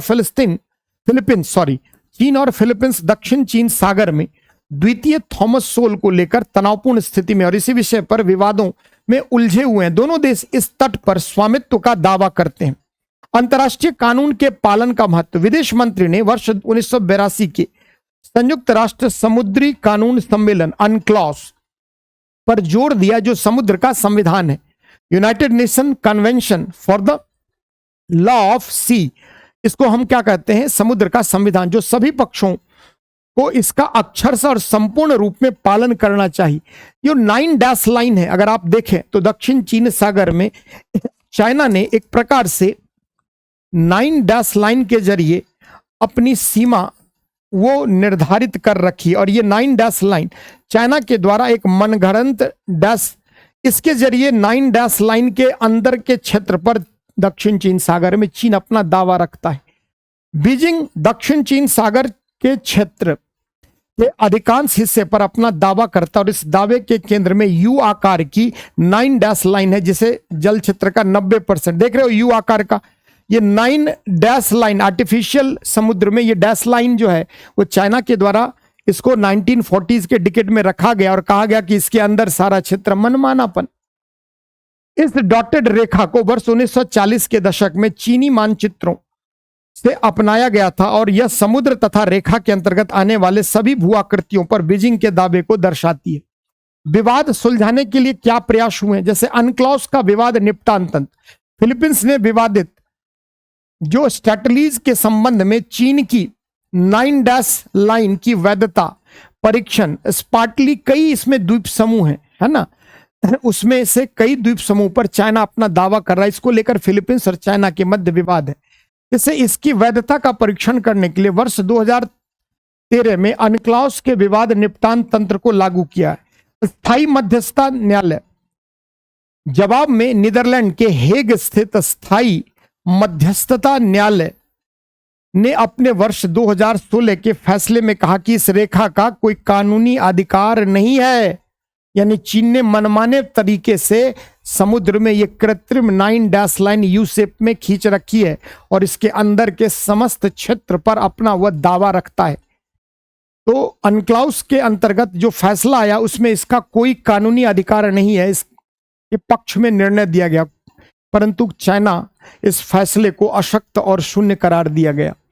अनक्लॉस क्या है? संयुक्त राष्ट्र समुद्री कानून सम्मेलन, जिसे समुद्री कानून सम्मेलन या समुद्री कानून संधि भी कहा जाता है, एक अंतर्राष्ट्रीय समझौता है जो सभी समुद्री और सामुद्रिक गतिविधियों के लिए कानूनी ढांचा स्थापित करता है।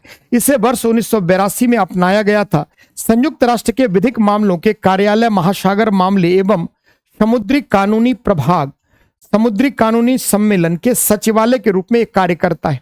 जैसे इसमें क्या कहा गया कि जो किसी भी देश की जो सीमा का निर्धारण है तो उसके तट क्षेत्र से पहले 12 किलो माइल्स के अंतर्गत यह प्रादेशिक समुद्र का क्षेत्र, उस पर नियंत्रण होगा। अगले 24 नॉटिकल मील्स तक अगर कहें तो समीपवर्ती क्षेत्र होगा।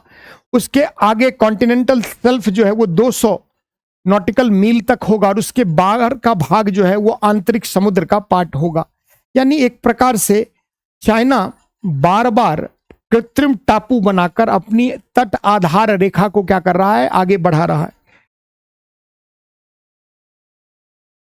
चलते हैं अगले न्यूज की तरफ। भारत ने 6 जून 2024 को सिंगापुर में आयोजित Indo Pacific economic framework for prosperity मंत्री स्तरीय बैठक में भाग लिया, जिसमें इंडो पैसिफिक क्षेत्र में साझेदार देशों के बीच आर्थिक जुड़ाव को मजबूत करने में महत्वपूर्ण प्रगति की समीक्षा की गई।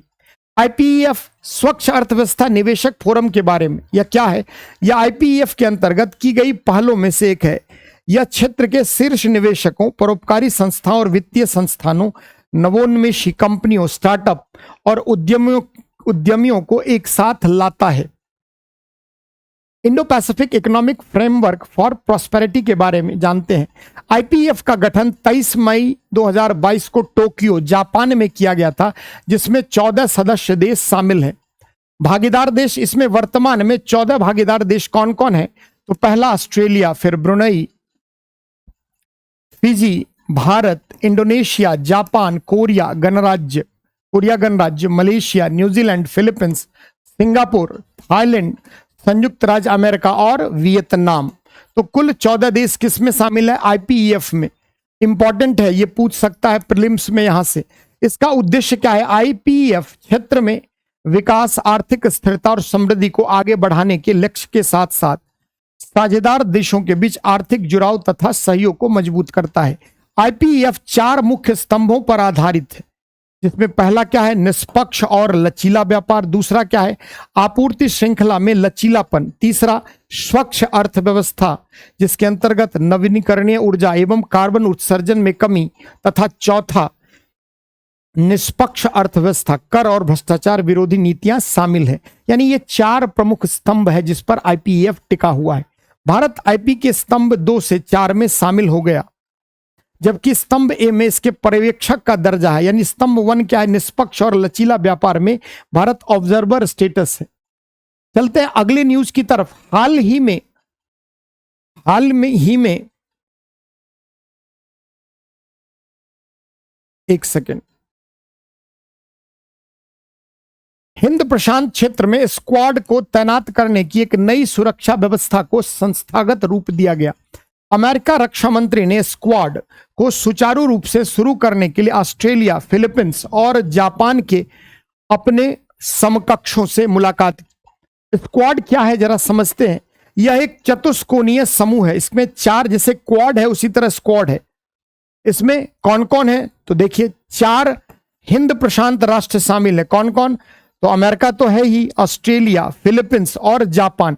चाइना के दक्षिण चीन सागर में उसके द्वारा मनमानेपन के विरोध में अमेरिका की यह एक कूटनीतिक पहल है, ऐसे आप समझ सकते हैं। स्क्वाड हिंद प्रशांत क्षेत्र में ऐसे मिनीलैटरल सुरक्षा समूहों की श्रृंखला में हाल में ही शामिल हुआ है। उद्देश्य क्या है? आपस में एकीकरण के स्तर को गहरा करना तथा दक्षिण चीन सागर में सैन्यीकरण करने की चीन की आधिपत्यवादी प्रवृत्तियों का मुकाबला करना, जो हिंद प्रशांत क्षेत्र की नियम आधारित व्यवस्था के लिए खतरा है। मनमाना तरीका से चाइना क्या कर रहा है? दक्षिण चीन सागर के क्षेत्र में अपना दावा प्रस्तुत कर रहा है। और दक्षिण चीन सागर जो है वो अंतर्राष्ट्रीय व्यापार के लिहाज से प्रमुख है, एक मार्ग है। आगे चलते हैं। ऑकस, आप सभी जानते हैं, न्यूज में काफी रहा। ऑकस सदस्य उन्नत क्षमताओं वाली परियोजना पर जापान के साथ सहयोग पर स्थापना इसकी कब हुई? सितंबर 2021 में। इसमें कौन कौन है? तो A for Australia, U for United Kingdom और US, United States of America. यानी ऑकस क्या है? 3 देश इसमें शामिल हैं, कंफ्यूज मत होना। एयू ऑस्ट्रेलिया, तो एयूके ऑस्ट्रेलिया, यूनाइटेड किंगडम और USA, United States of America. साझेदारी स्तंभ, इस साझेदारी में 2 प्रयास शामिल है जिन्हें स्तंभ कहा जाता है। पहला स्तंभ 1 क्या है? ऑकस साझेदारी में ऑस्ट्रेलिया को परमाणु स्वचालित पनडुब्बी प्रौद्योगिकी का हस्तांतरण शामिल है तथा ऑस्ट्रेलिया में अमेरिका और ब्रिटेन की परमाणु ऊर्जा चालित हमलावर पनडुब्बियों के रोटेशनल बेस की स्थापना पर ध्यान केंद्रित किया गया था। अगर आपको न्यूज कुछ घटनाक्रम याद हो तो ऑस्ट्रेलिया ने पहले फ्रांस के साथ परमाणु पनडुब्बी के लिए समझौता किया था। बाद में अमेरिका और ब्रिटेन के हस्तक्षेप के कारण फ्रांस से यह समझौता रद्द किया गया, जिसको लेकर अमेरिका, फ्रांस और ब्रिटेन के मध्य संबंधों में भी तल्खी आई थी। बाद में उसी आनन फानन के क्रम में ऑकस का गठन किया गया, जिसमें ऑस्ट्रेलिया, यूके, यूएसए आए। और मुख्य रूप से यह परमाणु पनडुब्बियों और नौसेना जो सुरक्षा है उसके संदर्भ में यह एक बड़ा संगठन है। स्तंभ 2, इस व्यवस्था में उक्त 3 देशों के बीच बैठकों एवं संलग्नताओं के साथ साथ उभरती प्रौद्योगिकी, अप्लाइड आर्टिफिशियल इंटेलिजेंस, क्वांटम प्रौद्योगिकी और गहन समुद्र क्षमताओं में सहयोग की एक वर्ग संरचना शामिल है। भारत ने 17 अगस्त, अब चलते हैं एक अगला न्यूज की तरफ। भारत ने 17 अगस्त 2024 को वर्चुअल प्रारूप में 3रे वॉइस ऑफ ग्लोबल साउथ शिखर सम्मेलन की मेजबानी की, जिसका विषय एक सतत भविष्य के लिए सशक्त वैश्विक दक्षिण, an empowered global south for a sustainable future था। ग्लोबल साउथ शिखर सम्मेलन के बारे में, है ना, कि यह एक ऐसी पहल है जिसका उद्देश्य क्या है, वैश्विक दक्षिण के देशों को एक साथ लाना और विभिन्न मुद्दों पर एक साझा मंच पर उनके दृष्टिकोण और प्राथमिकताओं को साझा करना है। दार्शनिक आधार क्या है, वसुधैव कुटुंबकम के भारतीय सिद्धांत पर आधारित, जिसका अर्थ है कि संपूर्ण विश्व ही क्या है, कुटुंब है, परिवार है। इसकी संरचना शिखर सम्मेलन को नेताओं के सत्र और मंत्री स्तरीय सत्रों में संरचित किया गया है। 2024 का विषय क्या था, एक सतत भविष्य के लिए यूरोपियन ग्लोबल साउथ, एक सतत भविष्य के लिए सशक्त वैश्विक, सॉरी इसको थोड़ा ठीक कर लेना, एक एम्पावर्ड होगा, एम्पावर्ड ग्लोबल साउथ। पिछले शिखर सम्मेलन भारत ने वर्ष 2023 में पहले वॉइस ऑफ ग्लोबल साउथ शिखर सम्मेलन की मेजबानी की थी। इसका दूसरा संस्करण 17 नवंबर 2023 को आयोजित किया गया। दोनों शिखर सम्मेलन वर्चुअल मोड पे ही संपन्न हुए। भारत और ऑस्ट्रेलिया के मध्य, अगली न्यूज की तरफ, भारत और ऑस्ट्रेलिया के स्टार्टअप्स और एमएसएमई से भारत ऑस्ट्रेलिया एक्सेलरेटर के क्लाइमेट स्मार्ट एग्रीटेक समूहों के लिए एक आवेदन आमंत्रित किए जा रहे हैं। क्या है, जरा इस पर चर्चा करते हैं। Bharat Australia rapid innovation and startup expansion rise accelerator के बारे में शुरुआत। एक्सेलरेटर कार्यक्रम वर्ष 2023 में शुरू किया गया, जिसका पहला दौरा चक्रीय अर्थव्यवस्था के अवसरों पर केंद्रित होगा ताकि स्टार्टअप्स और एमएसएमई को नए बाजारों के लिए अपनी प्रौद्योगिकियों को मान्य करने, अनुकूलित करने और उनका परीक्षण करने में सहायता मिल सके। इसकी कार्यान्वयन की एजेंसी क्या है, तो राइज एक्सेलरेटर CSIRO। उद्देश्य क्या है, परिपक्व तकनीक आधारित नवाचार वाले स्टार्टअप्स को सीमा पार बढ़ावा देना। राइज इनिशिएटिव यह कहीं ना कहीं दोनों देशों के मध्य एक तकनीकी सहयोग के दिशा में एक बड़ा पहल हो सकता है। चलते हैं आगे। हाल में ही भारत ने भूस्खलन प्रभावित पापुआ न्यू गिनी को मानवीय सहायता भेजी है। भारत ने विनाशकारी भूस्खलन के बाद पापुआ न्यू गिनी को मानवीय सहायता भेजी, जो भारत प्रशांत द्वीप सहयोग संगठन साझेदारी को दर्शाता है। जैसे FIPIC क्या है, भारत प्रशांत द्वीप सहयोग मंच की शुरुआत नवंबर 2014 में माननीय प्रधानमंत्री नरेंद्र मोदी के फिजी यात्रा के दौरान की गई थी। इसमें कौन कौन देश हैं, तो इसमें कोको आइलैंड है, फिजी है, अगर हम कहें तो इसमें देखिए इसमें कुक आइलैंड है, फिजी है, किरिबाती है, मार्शल आइलैंड है, माइक्रोनेशिया है, न्यू पलाऊ है, पापुआ न्यू गिनी है, समोआ है, सोलोमन आइलैंड है, टोंगा है, तुवालू है, आतू है और नावुरू। ये सभी छोटे छोटे द्वीपीय देश हैं जो कहाँ हैं, ऑस्ट्रेलिया के ऊपर अगर कहें तो प्रशांत महासागर में। शिखर सम्मेलन, पहला शिखर सम्मेलन वर्ष 2014 में फिजी में आयोजित किया गया। दूसरा शिखर सम्मेलन वर्ष 2015 में जयपुर भारत में आयोजित किया गया। तीसरा शिखर सम्मेलन वर्ष 2023 में port Moresby Papua New Guinea में आयोजित किया गया, है ना। तो ये न्यूज, हिंद प्रशांत महासागर पहल की स्थापना के 5 वर्ष पूर्ण हो गए। अगले न्यूज की तरफ रुख करते हैं। ये क्या है, इसकी उत्पत्ति वर्ष 2019 में बैंकॉक के पूर्वी एशिया शिखर सम्मेलन में हुई। इसका उद्देश्य क्या है, एक स्वतंत्र और खुले हिंद प्रशांत और नियम आधारित क्षेत्रीय व्यवस्था के लिए सहयोग को बढ़ावा देना है। इसकी प्रकृति क्या है, एक गैर संधि आधारित स्वैच्छिक व्यवस्था के रूप। इसका उद्देश्य साझा हितों से संबंधित सामान्य समझ और कार्यों के माध्यम से अधिक सामंजस्य और एकीकरण प्राप्त करना है। हिंद प्रशांत महासागर पहल ने 7 स्तंभों को रेखांकित किया और यह संकेत दिया कि एक या 2 देश एक स्तंभ के लिए नेतृत्व कर सकते हैं, जबकि अन्य स्वेच्छा से इसमें शामिल हो सकते हैं।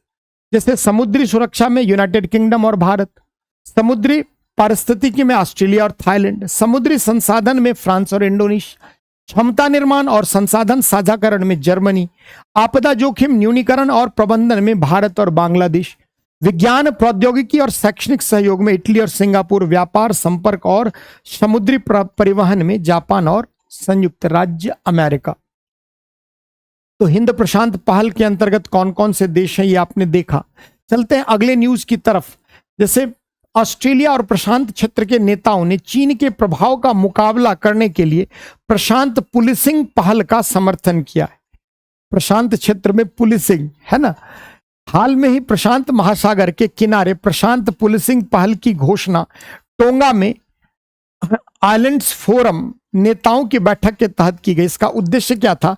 प्रशांत द्वीप समूह इस फोरम के माध्यम से इस क्षेत्र के महत्वपूर्ण मुद्दों और चुनौतियों का मिलकर समाधान करने और सहयोग को बढ़ावा के लिए एक साझा लक्ष्य के साथ पहल कर रहे। इसकी स्थापना 1971 में हुई थी। 18 सदस्य देश हैं। इसकी बैठक, वार्षिक फोरम बैठक की अध्यक्षता मेजबान देश के शासनाध्यक्ष द्वारा की जाती है। तो ये 4 चैप्टर जो आपके अंतर्राष्ट्रीय संबंध के थे उस पर आज की कक्षा में परिचर्चा हुई।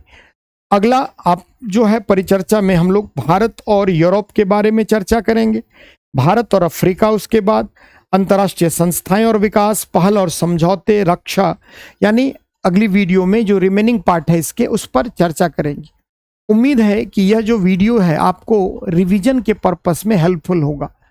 इसमें हमने घटनाओं का बहुत अधिक विश्लेषण नहीं किया। जो भी घटनाएं घटित हुई प्रीलिम्स के पार्ट से जो क्वेश्चन बनेंगे उसके बारे में आपका एक क्विक रिवीजन कराना इस कार्यक्रम का उद्देश्य था।